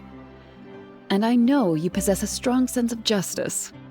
There could be a chance that Pierre, or one of his accomplices, might attempt to get close to Bonnie. Now that you've been briefed on the situation, I was hoping you'd help us keep a lookout. If I take Bonnie back to the guards with me, there's no way Pierre will try and come for her. Not even the most daring of criminals would attempt something like that.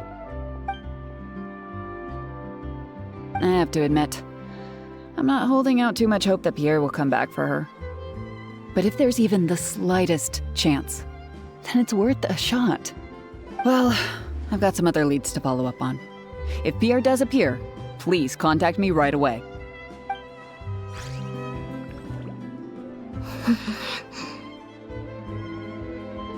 It's nothing.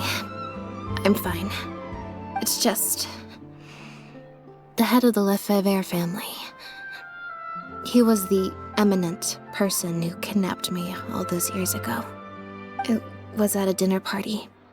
Someone tricked me into boarding the 𝒚v𝒆𝒄𝒌𝒔 family carriage. Whoever it was, they took me back to their home. But before anything worse could happen, Father intervened. Yep. Father was the one who orchestrated the fall of the 𝒚v𝒆𝒄𝒌𝒔 family. That's what led Linny and I to join the House of the Hearth. After all these years. I never thought I'd hear the 𝒚v𝒆𝒄𝒌𝒔 name again.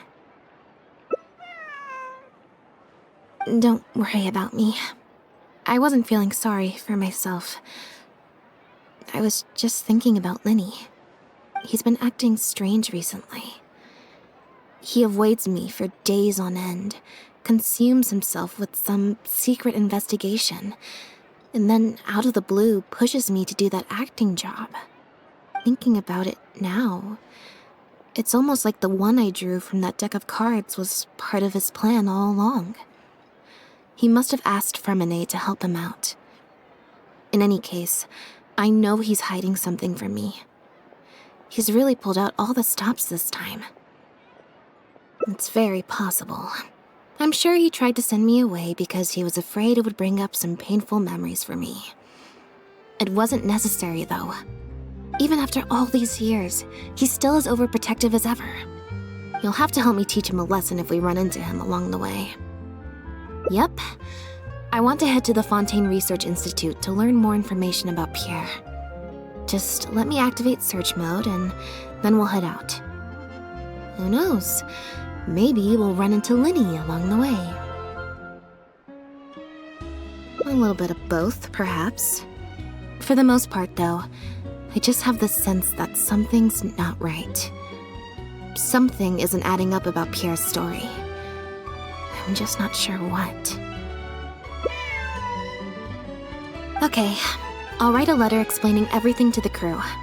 Once that's done, we can head out. Lynette, you're, not at rehearsal? You can drop the act, brother. In fact, I don't think either of us will have a need for acting anytime soon. You should know better than to try and keep something from me.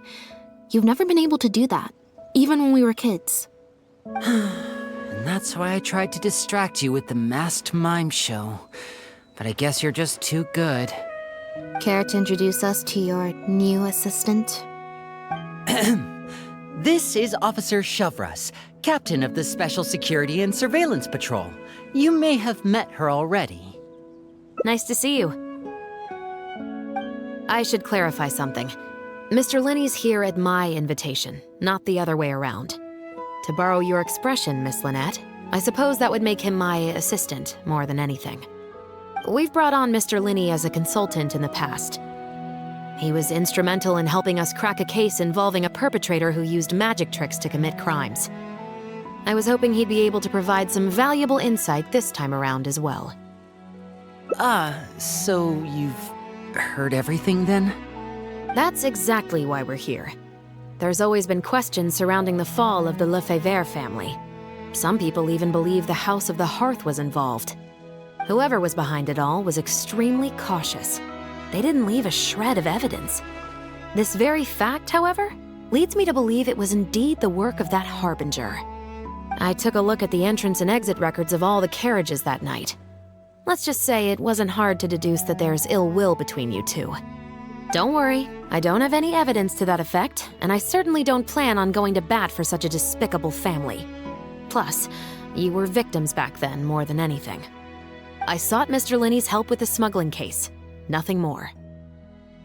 The way I look at it, it's a collaboration between us as people, not the organizations we represent. Besides, by working together, we can expose the truth as quickly as possible. You can hardly say that's at odds with the justice my organization strives for. Not at all. I was planning to invite you from the very beginning, Miss Lynette. It's just that my assistant here raised some objections. Linny, I'm not the same person I was back then. That little girl who did nothing but cower in the corner in fear, she doesn't need saving anymore. I'm sorry, Lynette. You're right. I let my concerns get the better of me. Oh, and the next time you want to distract me, you should try a different approach. Who's this? You pick up a stray while I was gone? It's a bit complicated. I'll explain later. Anyway, her name's Bonnie. Well, if there are no objections, then I suppose the only thing left to say is, Lynette, Traveler, welcome to the team. It appears the 𝑪�𝒂𝒂𝒂 family was very particular in their use of insignias and emblems. The family would use different emblems to mark differences in status, blood relation, and the like. In fact, the insignia that was discovered on the pendant was used to represent an illegitimate child. It's highly likely. That very status might have been what allowed him to emerge from the fall of his family relatively unscathed. It would also explain why he was able to assume a new identity as a researcher with relative ease. We discovered something interesting, though. After talking to some of his co-workers, it appears he pretty much works at the Institute in name only. He's practically been cast out. Apparently, Pierre was once addicted to synth. He tried to use the resources at the Institute to create a substance with a similar effect. He claimed it was just for research purposes, but the Institute revoked his access to the relevant materials regardless. He was placed on disciplinary leave, pending a thorough investigation of his actions. But it seems the Institute ran into some trouble along the way. Could have been a lack of personnel or a timing issue. In any case, they had to table their formal investigation into Pierre. Unfortunately, that also included reporting any relevant information to the higher authorities. As for his family background, it appears none of his co-workers at the Institute were aware of that information. All they could tell us was that he was quite the recluse. Other than the pendant, we didn't find anything else of note at his residence in Poisson. Based on the samples of imitation synth we've been able to analyze, it appears the substance leaves behind strong traces wherever it's produced or stored. Those traces might not be obvious to the casual observer, but they're not something our guard poodles would miss. Pierre's home, though, came up completely clean. We didn't find any records indicating possible involvement in overseas transactions either. So, the 𝒚𝒐𝒆𝒄𝒌𝒔 Phantom didn't view him as a major suspect at first. Maybe he had a separate, dedicated area where he made the imitation synth. Well, his neighbors did say he was often gone for long stretches of time. You would think with him out and about so much, people would have spotted him around Poisson, but residents said they barely ever saw him in town. If his reclusive nature was just a matter of keeping a low profile, I guess it would make sense for him to have a secret base to carry out his business. After he disappeared, the guards conducted a thorough search of Poisson, but they didn't come across any suspicious locations. Poisson. You know Hotel de Boer, where I first found Bonnie? To get there from Poisson, you have to cross a stretch of ocean. It's not somewhere a cat could just wander off on its own. A cat? You mean... Bonnie is Pierre's cat. Oh, that's right! When the 𝒚𝒐𝒆𝒄𝒌𝒔 Phantom first tracked him down, I remember there being something about a cat in their report. So this is her? From what we've learned about Pierre's habits, he doesn't seem like the type to venture out without a purpose. So what you're saying, Lynette, is that Bonnie couldn't have gone missing in Poisson. If that's true, then... Exactly. Bonnie might even know where it is. Wait, you think the cat can lead us there? But she's not trained like one of our guard poodles. How is she supposed to understand what we want her to do?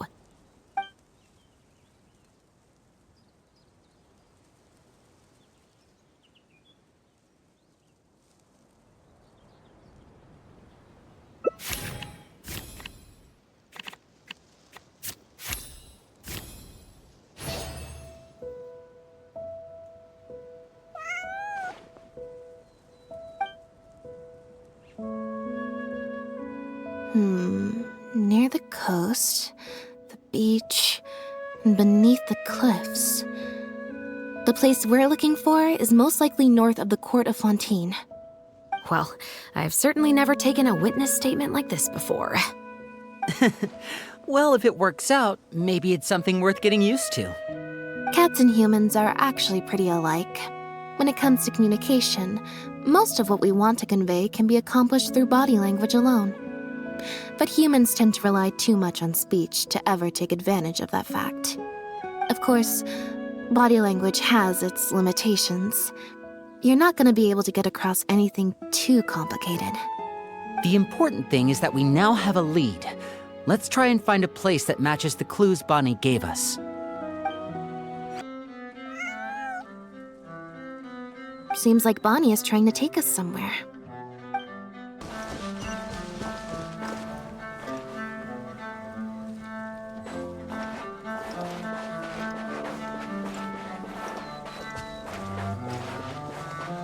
Gardamex ahead! Look out!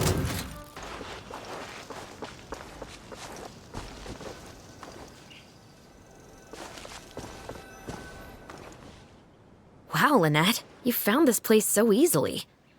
If I thought there was any chance you'd say yes, I'd recruit you into the Special Patrol here and now, no questions asked. Sounds familiar. I pretty much receive letters daily from people trying to poach her from me. let's just focus on our search. There's a lot to investigate. When the ·̲ Phantom searched Pierre's house, there was no sign of these barrels, right? You're right. That doesn't seem like his way of doing things. How did he get them here, then?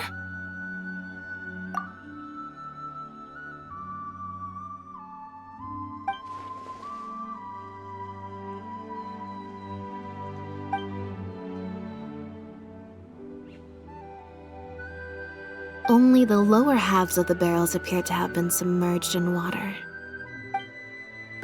The material these bags are made of, it's quite rare. It's the very same, actually. ℉ flower fiber. But there's something special about the composition of these bags. I took a closer look, and it appears they're not only waterproof, but also corrosion and leak resistant. Even the strings look specially designed to keep the bags closed nice and tight. I came across some bags made of the same material just now, but they were much smaller and thinner. From the look of them, they seemed far less durable as well. Very similar, actually. Normally, it would be easy for a guard poodle to sniff out the imitation synth, but if it was sealed away in a bag like that, it might be possible to elude detection for some time. But what could these big bags be for, then? If the goal is to keep the imitation synth hidden and sealed away, these bags seem a bit too conspicuous. Aha! Just as we thought. This is where the imitation synth was being made. Looks like he's got more than just imitation synth stashed around here. In addition to the raw materials needed to synthesize the substance itself, there's a large quantity of cleaning agents and a few drugs I haven't been able to identify. These cleaning agents are likely used to dispel traces of the substance, like its smell. The Special Patrol did some digging into imitation synth. Our records indicate that it's very difficult for ordinary people to detect traces left behind by the stuff.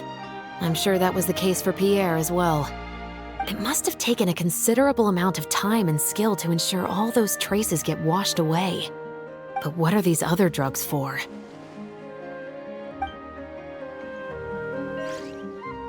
Based on the various ingredients we've found, this appears to be where Pierre was cooking up his imitation synth.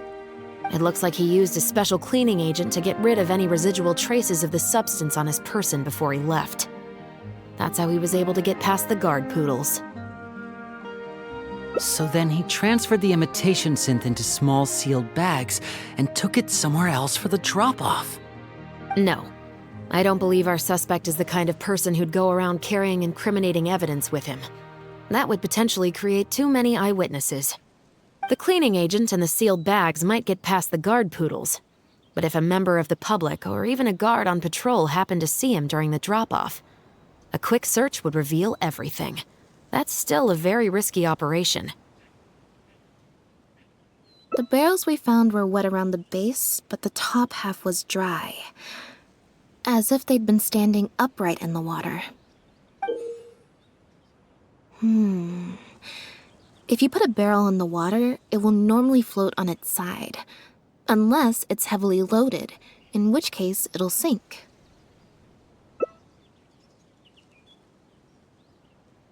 Yes. With flotation rings around the body of the barrels, they'd stay upright in the water. And then he could afford to load them more fully. You think he used floating barrels? I suppose if he acted at night, when there are very few other boats around and visibility is low, it's a valid theory. We can't rule it out. But then, wouldn't the barrels be carried off by the waves or the currents? How would the person doing the pickup know where to look?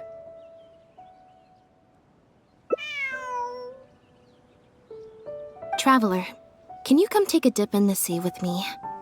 I have a feeling that somewhere down there, we might find some rope. If a rope can be used to keep a pet from running away, then why not a barrel?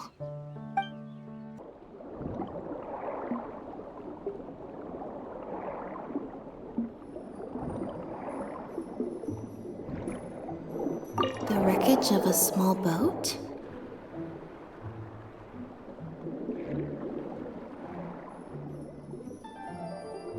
This isn't the place.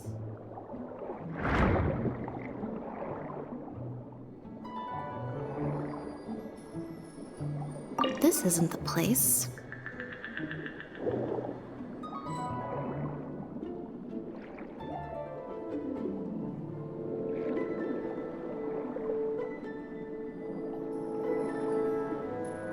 Got it. Time to go up and report. As expected, we found a few pieces of rope and some anchoring stones underwater.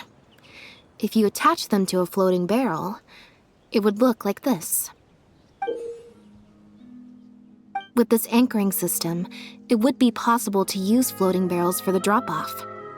You would just need to drop them in the water at the agreed-upon location. We also came across the wreckage of a small boat.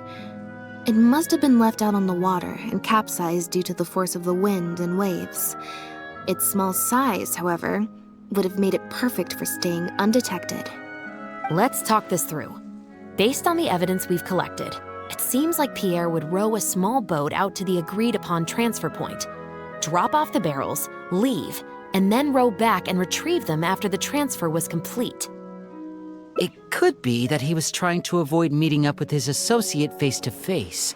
As one of the sole survivors of the 𝑪�𝒂𝒂 family, maybe he was just used to that sort of elusive lifestyle. It seems like Pierre deliberately chose the floating barrel method so that the goods could be dropped off and picked up at separate times. That way, the two parties wouldn't have to meet each other. Well, if that's the case, they must not have a very close working relationship. Let's not jump to any conclusions just yet. Assumptions can be detrimental to solving a case. It's possible they were just trying to keep a low profile. Two boats sailing to the same location at once could be too conspicuous. The most important thing is that we can now confirm Pierre wasn't acting alone. The floating barrel drop-off system is proof enough of that. Let's say for now that he was only in charge of producing the imitation synth. That would mean there has to be at least one other person involved in the operation, likely in charge of transporting the goods across the border. Since we've determined that the goods were transported by boat, maybe we can track down some travel logs or something. We can certainly check the various ports for that information. It's possible, however, that Pierre's associate also used a small boat for the transport, and docked along the shore rather than at a large port. If that's the case, it's unlikely there would be any record left behind. Absolutely. Before Pierre disappeared, we made sure to investigate all sorts of outward-bound vessels. We also had port authorities keep a lookout for anything suspicious. Unfortunately, we were never able to find out how they managed to get the imitation synth across the border. You're right. Whatever vessel was used for the pickup, the person responsible for smuggling the substance out of Fontaine would have had to use a larger vessel for the actual transport. That's the only way they would be able to smuggle on a large enough scale to make a profit. They must have found a way to disguise the imitation synth to clear port inspections. Exactly. We can't let any opportunities slip through the cracks. Although, given the amount of ports that could be involved, we should probably split up. I'll run home and ask some of my brothers and sisters to try and dig up some information. I should also head back and update my platoon on our progress. I'll grab some reinforcements while I'm at it. Lynette, Traveler, why don't you head to 𝑳𝒚𝒏𝒆𝒄𝒌𝒔 Harbor and see what you can find out? All right. Come on, Bonnie. You too. Oh, Lynette, Traveler. And Bonnie, too. What brings you all here? Did something happen? Oh. I see. Thank you for everything you're doing for the people of Fontaine. I'm in charge of guarding the port. You mentioned you were after some travel logs, right? I can go fetch those for you. Looks like I've got another hard day of work ahead of me. No, not usually. It's this incident that happened recently. Before that, everything was normal. All we had to do was confiscate anything suspicious and we could call it a day. Pretty simple stuff. But things are much more complicated now. We somehow let suspicious cargo pass through the port undetected. Not even our guard poodles were able to sniff it out. Even worse, we still don't know how the perpetrator was able to conceal the goods so well. By suspicious cargo, do you mean imitation synth? Yep. However, prohibited substances are just one example. We confiscate all sorts of contraband during the course of our inspections. Or at least, we're supposed to. So what happens to the goods you confiscate? Oh, we keep them in a storage locker. If they turn out to be something particularly dubious, we'll turn them over to the maison orderly. If the goods are only slightly suspicious but could otherwise be harmless, like raw materials that could potentially be used to create contraband, we return them to the ship they were confiscated from, instead of letting them pass through the port. Sorry for the wait. These are the travel logs for all the recent activity at the port. Oh, you brought Gerard with you. Actually, he followed me here himself. It's like he smells something on me.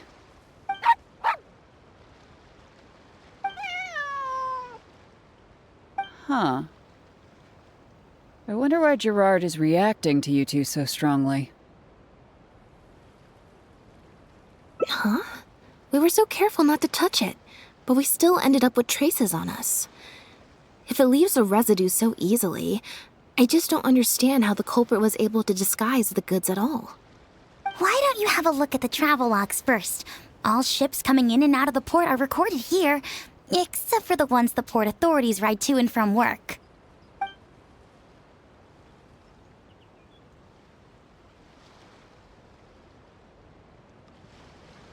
The Humane Society. Their name is all over the exit logs. The purpose for leaving is always listed as overseas adoption. Ah, the director of the organization explained that, actually. He said a lot of the cat and dog breeds unique to Fontaine are also very popular overseas. So, his organization offers an overseas adoption program. Bernard, the director of the Humane Society, was the man who came looking for Bonnie earlier.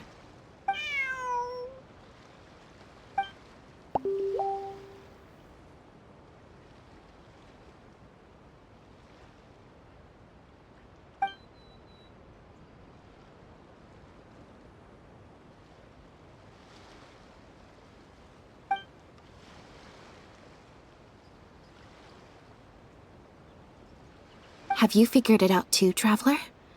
The way the criminal disguised the goods? When Bernard asked to take a closer look at Bonnie, he was actually checking whether there was any imitation synth in her stomach. Wait, what? The sealed bags we found at the secret base. They were specially made to be corrosion resistant.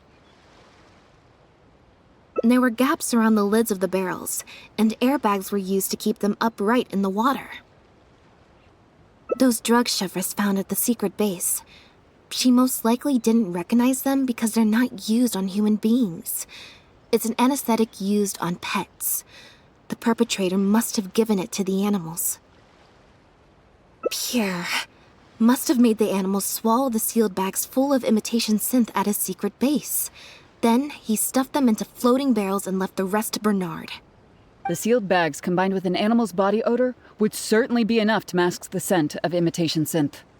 During our inspections, we would have never thought to inspect the bellies of those animals for anything suspicious.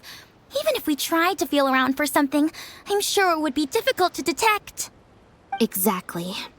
I bet Bernard even transported animals with synth in their stomach alongside ones without. That way, it would be even harder to say with certainty that something was amiss.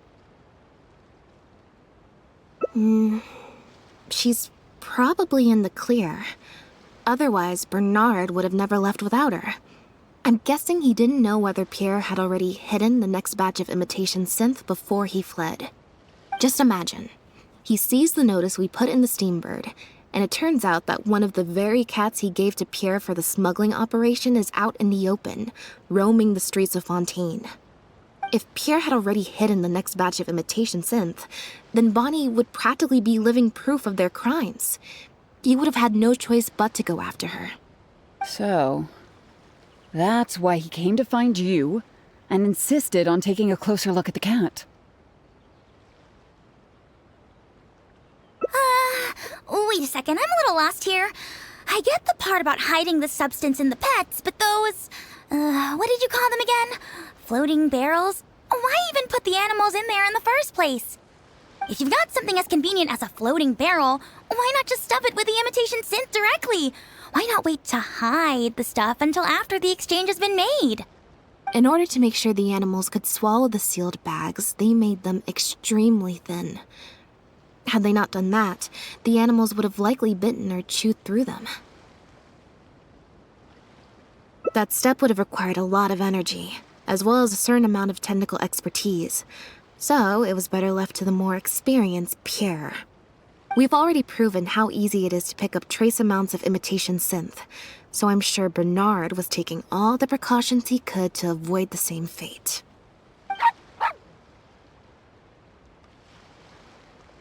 Okay, then let's head to the Humane Society right away and bring that guy to justice. I'll bring a Gardamek to speed up the process. The headquarters of the Humane Society should be somewhere around here. Bernard could show up any moment now. Ah, you're the people from earlier. Wait, you're from the guards?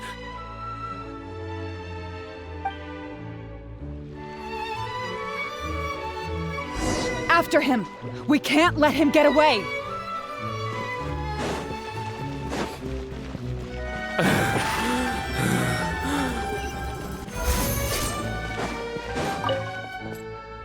Give it up, Bernard. Mercy, have mercy. I'll talk. I'll tell you everything I know.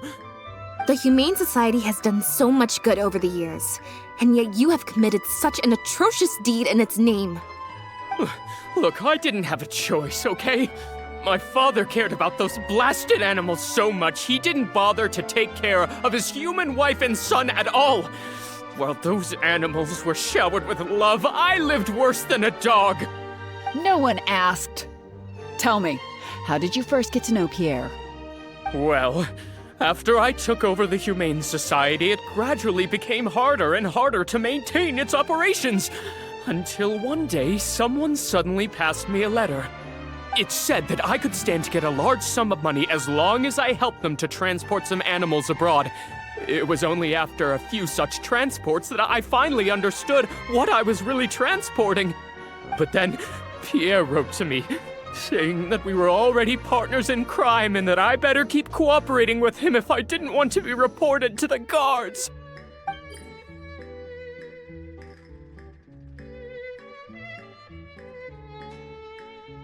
You knew it from the very beginning, didn't you?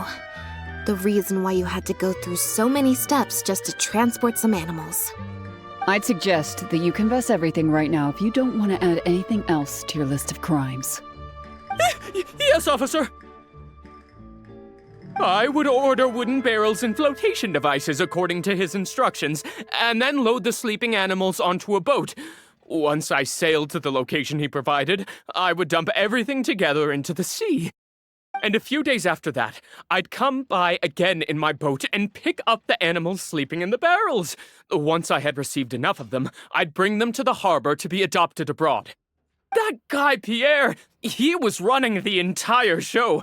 He set up all the meeting times and found all the foreign adopters. Oh, and he even supplied all of the goods, too. I just did the transport. He was the one who planned out and executed everything else. Look, I don't know, okay? I've never ever met him in person. We've only ever communicated through letters. And when did he send his final letter to you? Just last night. He said that the ·Marechaussee Phantom is now after him, so he's planning to go into hiding for some time. He didn't mention where he's thinking about going, though, but he did tell me to look out for the guards. It's been a few days since Pierre's last appearance. I'd wager that he sent that letter after he found his hiding spot. I burned them. It was on his orders. I had to burn every letter after reading them. I wasn't even allowed to share them with the rest of the society employees. Sure sounds like you're trying to use the lack of witnesses or evidence to pin the blame on Pierre. No, I swear, this time I'm only telling you the truth. Well, we can check the truth of your statements at the Opera House. I hope you know what'll be coming for you if I were to find any discrepancy between the evidence and the testimony you just gave. I know, I swear I was just telling the truth. My thanks to you both. Had it not been for you, I really don't know what would have happened to this case. Bonnie helped, too. That's true. It was all thanks to her that Bernard was finally exposed.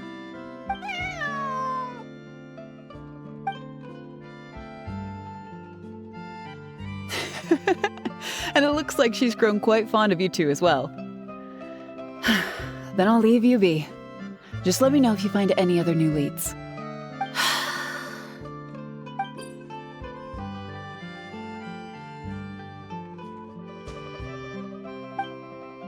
Now behave, and follow me to the interrogation room. Ow! That hurt. Ow!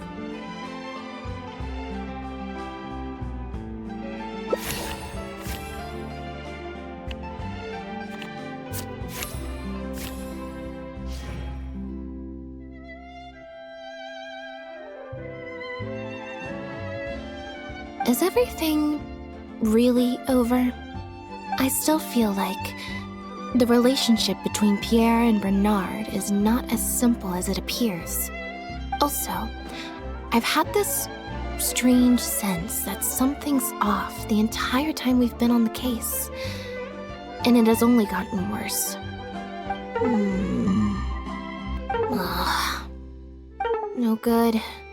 I've still got nothing, and I'm nearly out of energy. All right. I'll stop thinking about it, for now. At the very least, we've made it so that no more animals will suffer like those poor animals did. And that's what I hope. Let's go to the Humane Society and see if there are any animals left that might still need our help, before my energy for today completely runs out.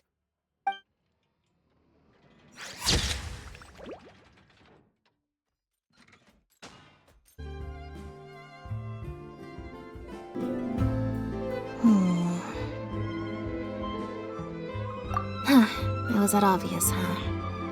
Well, even though it didn't feel like Bernard was lying, after talking to him, I'm getting an even stronger sense that something's not quite right. We investigated so quickly that perhaps we've missed a thing or two along the way. Let me activate deduction mode and consider things again from the top to see if we can find anything new. Is there still anything unresolved or strange that we should try to consider?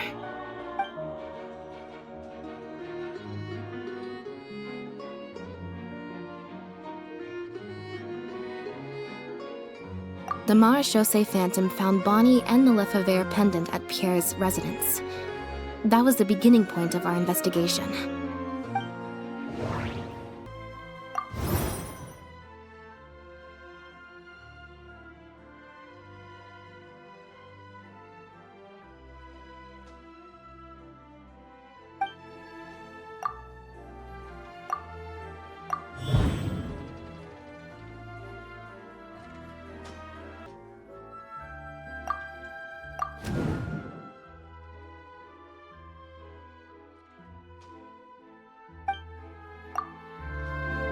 Why would he leave such an obvious trail for us to follow when he took so much care to not leave any traces of imitation synth in his home?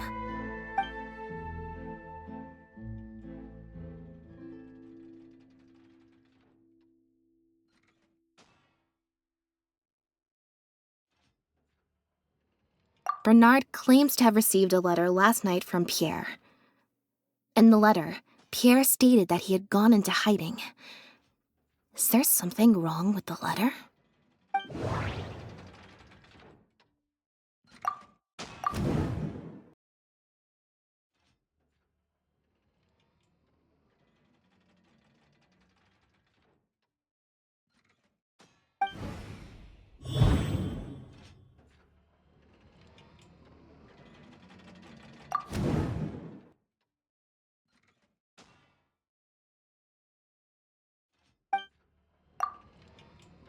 If Bonnie had imitation synth in her body, then she was a liability that had to be recovered at all costs. But if she wasn't carrying anything, then it would have made sense to tell Bernard not to worry. And thinking about it, Bernard only attracted our attention in the first place because he came to look for Bonnie. Could it be that the person who wrote the letter also knew nothing about Bonnie's whereabouts? Or they had a separate goal entirely? Well, we've discovered that Bernard is responsible for the trafficking, while Pierre deals with supplying the goods. Is there something else in this scheme that we're missing?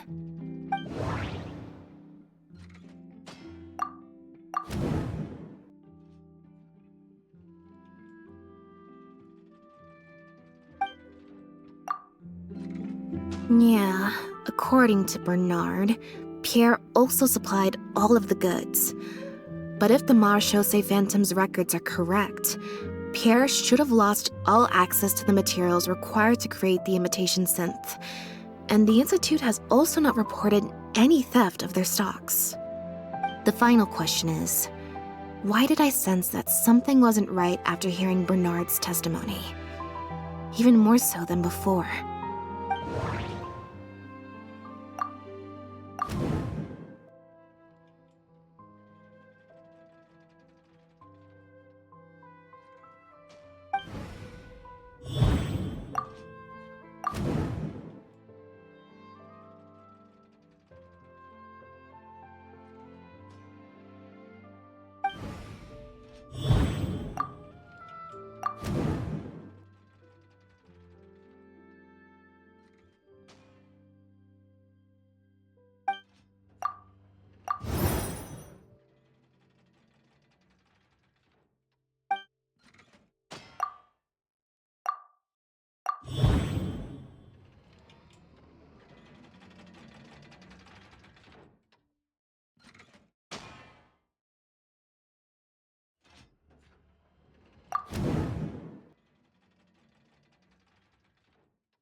Deductive mode deactivated.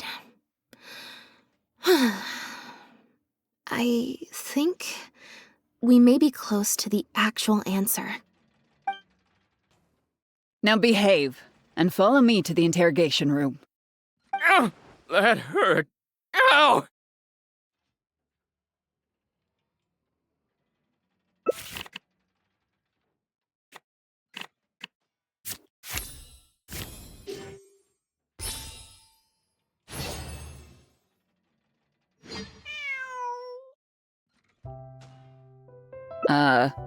Is there something else you need from me, Traveler?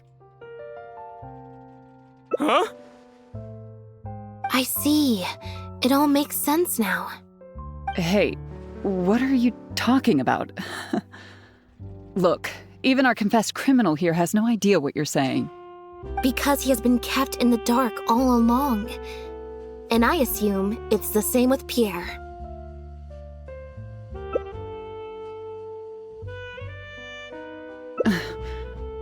That never quite added up for me. Why did Pierre feel compelled to return to his home with Bonnie and the pendant and make them so easy to find for the 𝑪𝒂𝒕𝒆 Phantom? Both of these things are in stark contrast to his usual meticulous and vigilant behavior. There's only one reasonable explanation. He was following orders, just like Bernard. He probably received the following instructions right before the Phantom came knocking on his door. Bring the cat and the pendant, and our undercover agent will be sure to help you. Unbeknownst to him, however, the third person who wrote that letter to him had long decided to sacrifice him and Bernard to save themselves. What? You can't be serious. There was a third person involved? If you focus only on Bernard's testimony, it's easy to believe that only Bernard and Pierre were working together. The case appeared extremely simple. Bernard did the trafficking, Pierre the imitation synth production, drugging, and stuffing. Wait. But that doesn't make any sense. If that's the actual truth, then as soon as Pierre is caught, You explained his side of the story, and the third person will... Yep, which is why the third person made sure that Pierre would never be found again. Once they had instructed Pierre to expose himself, the third person wrote to Pierre again, suggesting that everything had been taken care of, and he should take Bonnie and safely return to his base. Of course, Pierre's disappearance at such a sensitive time immediately made him a prime suspect. Knowing that Bonnie had last been seen with him, all the third person would have to do from that point on would be to lead the Phantom to investigate the Humane Society and get Bernard to confess the truth. Wait, so you're saying that the letter I received yesterday, the one that made me think Pierre was still alive, it was also sent by the third person? Is that what happened? I'll get back to headquarters right away and reinvestigate this case from the top. 𝑪𝒂𝒕𝒔 said that assumptions can be detrimental to solving a case. Someone among us, however, has been feeding us all kinds of preconceived notions ever since our first meeting.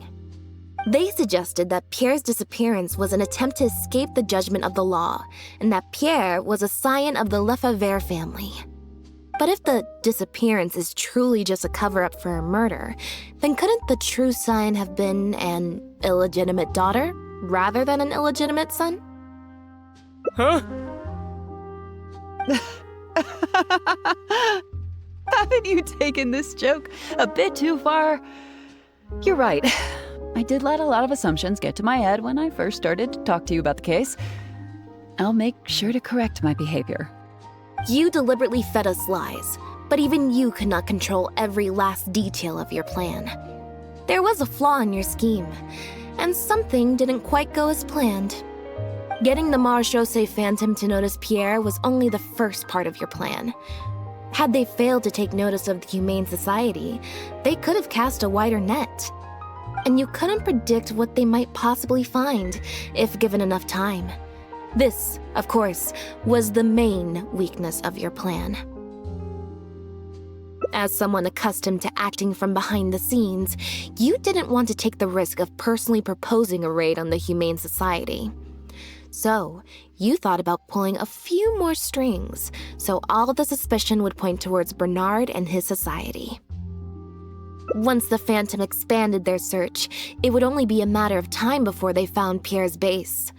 If a cat last seen with the suspect turned up dead at the imitation synth base, it wouldn't be long until the Phantom would figure out exactly how she had been mistreated and turn their eyes towards the one organization that has been sending boatloads of animals out of Fontaine.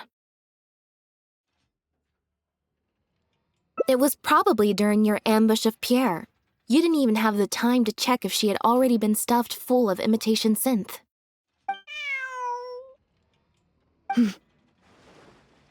Still, you soon found another opportunity. Before long, Bonnie had made her way back into the city, and even popped up on the Steambird. Like Bernard, you desperately wanted to confirm the contents of her stomach, so you hurried to find us. Unlike Bernard, however, you were hoping that Pierre did have the time to make her swallow a load of imitation synth. While investigating the suspect's cat, we unexpectedly discovered that the suspect has been smuggling imitation synth using living animals as intermediaries. That was your plan, in any case. With that, you'd have been able to lead the investigation towards the Humane Society. Bonnie had managed to escape before Pierre was able to stuff her full of imitation synth. That part of your plan could no longer be carried out. But as shrewd as you were, you came up with another plan right away. You manipulated the Traveler and I to help you identify Bernard as a key suspect. You used the 𝑪𝒂𝒃𝒃 name as bait to get us to join your investigation. With 2 extra bodies around, the Special Patrol is sure to soon take note of the strange event of Bernard somehow having a reason to look for Pierre's cat. So, what you're saying is, I went to all that trouble just for the chance that you might put forth the suggestion that would lead you down the wrong path. Of course, you did far more than that. Just now at 𝑳𝒚𝒏𝒆𝒄𝒌𝒔 Harbor, were you not the person who highlighted the suspicious activities of the society? Oh. You even highlighted the Society's activities during your compilation of the logs, so they'd be immediately visible to anyone examining the records. Moreover, the logs contained no records of the Port Authority's activities. In other words, your activities. And what are you trying to suggest with that? I am insinuating that you had plenty of opportunities to transfer the raw materials for imitation synth from the harbor to a boat, and then sail over to the meeting place full of floating barrels. And that's how neither the trafficker nor the manufacturer knew there was a third person who supplied the raw materials and surreptitiously operated between them.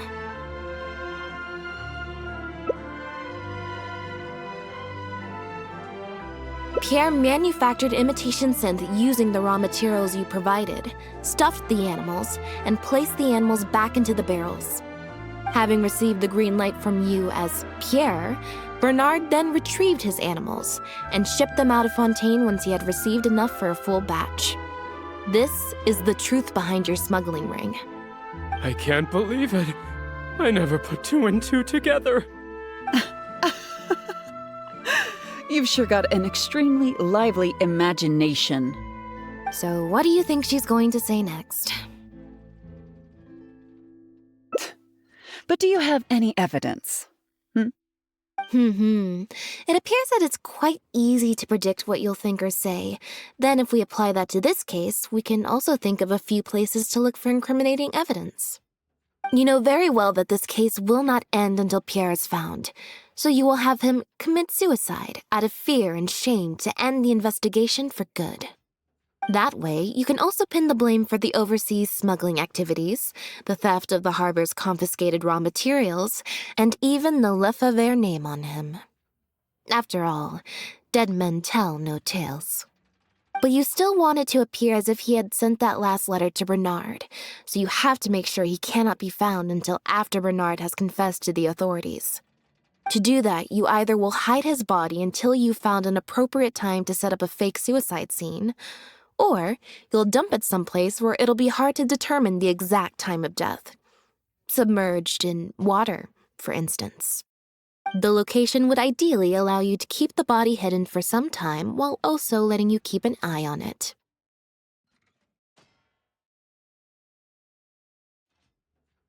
There are only so many options to hide a person's time of death, after all.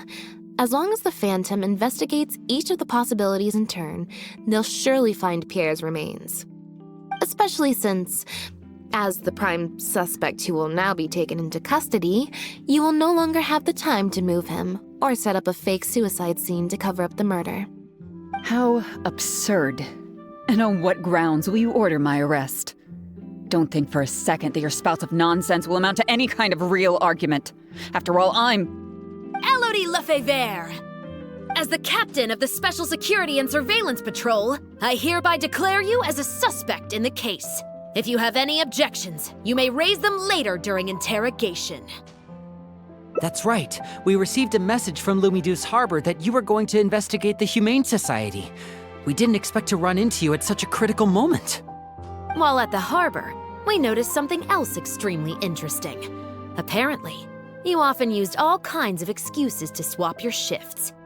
And if one were to match the times of your shifts to the activities of the Humane Society and those of certain foreign ships, they'd find them to be an exact match.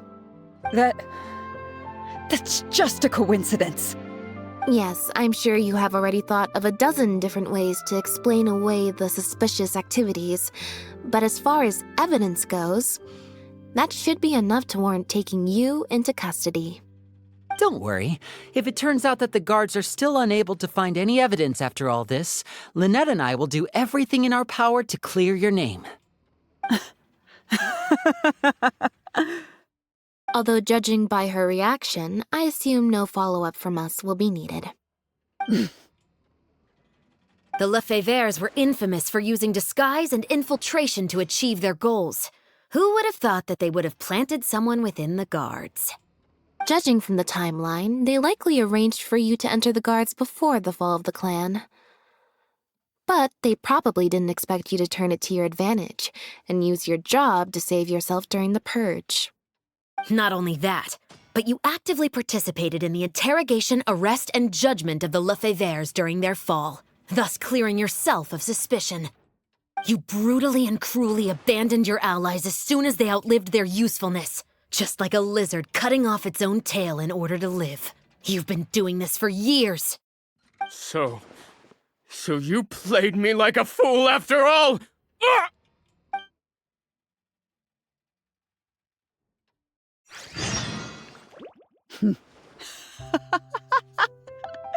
What was that word you used? Ally? You think that someone as foolish as him is worthy to call himself my ally? They were worthless scum, all of them. Not just Bernard and Pierre, but those 𝑪�💂💆 too. They always just saw me as a tool. I lost all my chances of a normal life just because I was born into their lot. Not only that, but because they wanted me to become an undercover agent, they stripped me of my name, too. I had to live in constant fear of them while they were alive. And even once they were gone, I had to continue to bury my heritage and my name, always worrying that their enemies would come knocking at the door. Do you know anything about what I've been through over all these years? My life as the last 𝑪�💂💆? I don't, and neither do I care. Are you for real? Aren't you a 𝑪�💂💆 victim too? Elodie, you're the only one still living under the shadow of a name. That's enough. Keep your hands where I can see them and do not resist arrest. If you have more to say, save it for the interrogation room. What a joke. What a joke! Hey! Don't come any closer! What's that? Know what this is? I've secretly planted loads of explosives in the Humane Society. Just one step closer and... whether they're cats, dogs, or just unlucky human employees, they'll all be blown up into smithereens. Surely you bunch of goody two-shoes won't let that happen, right?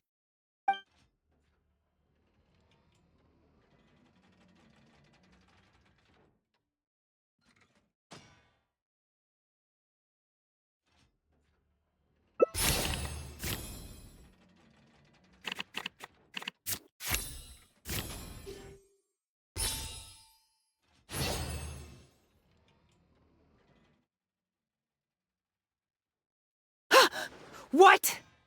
Hey! Don't do anything stupid! Guards! Gardamex!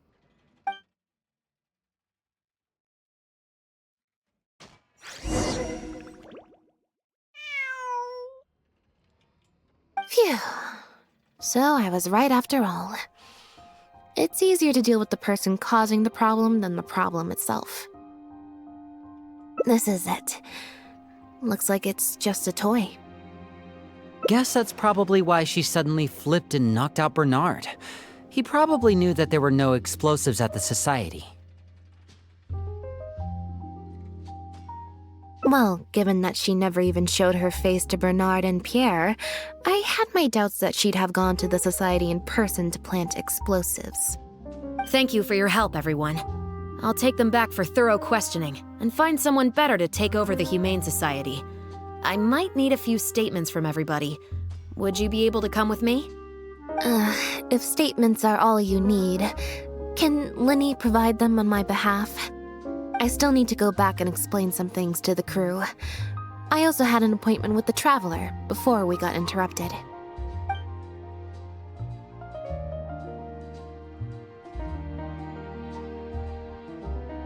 Ah, so you do remember.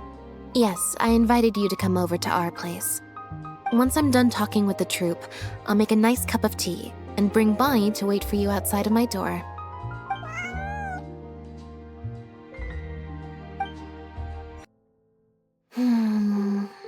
Black tea and a cute kitty. Truly the best combo for standby mode. Want some?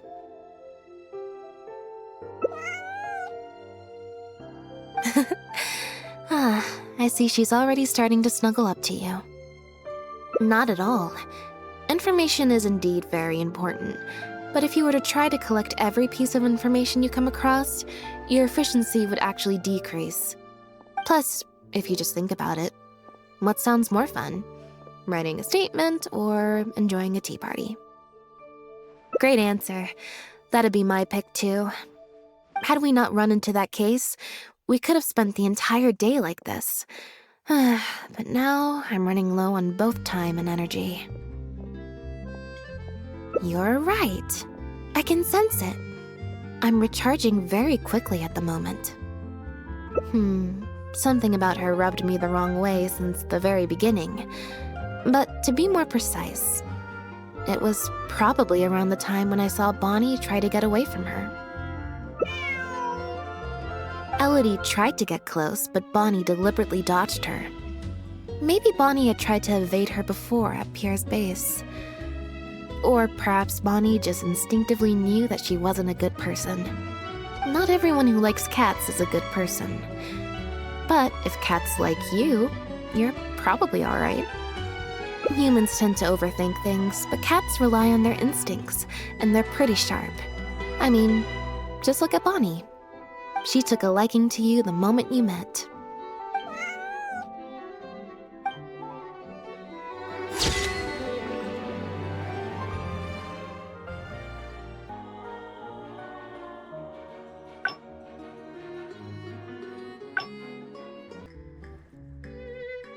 Huh? What you're saying is, since nobody's come looking, I can just keep hanging out with Bonnie for a bit longer? Is that really okay?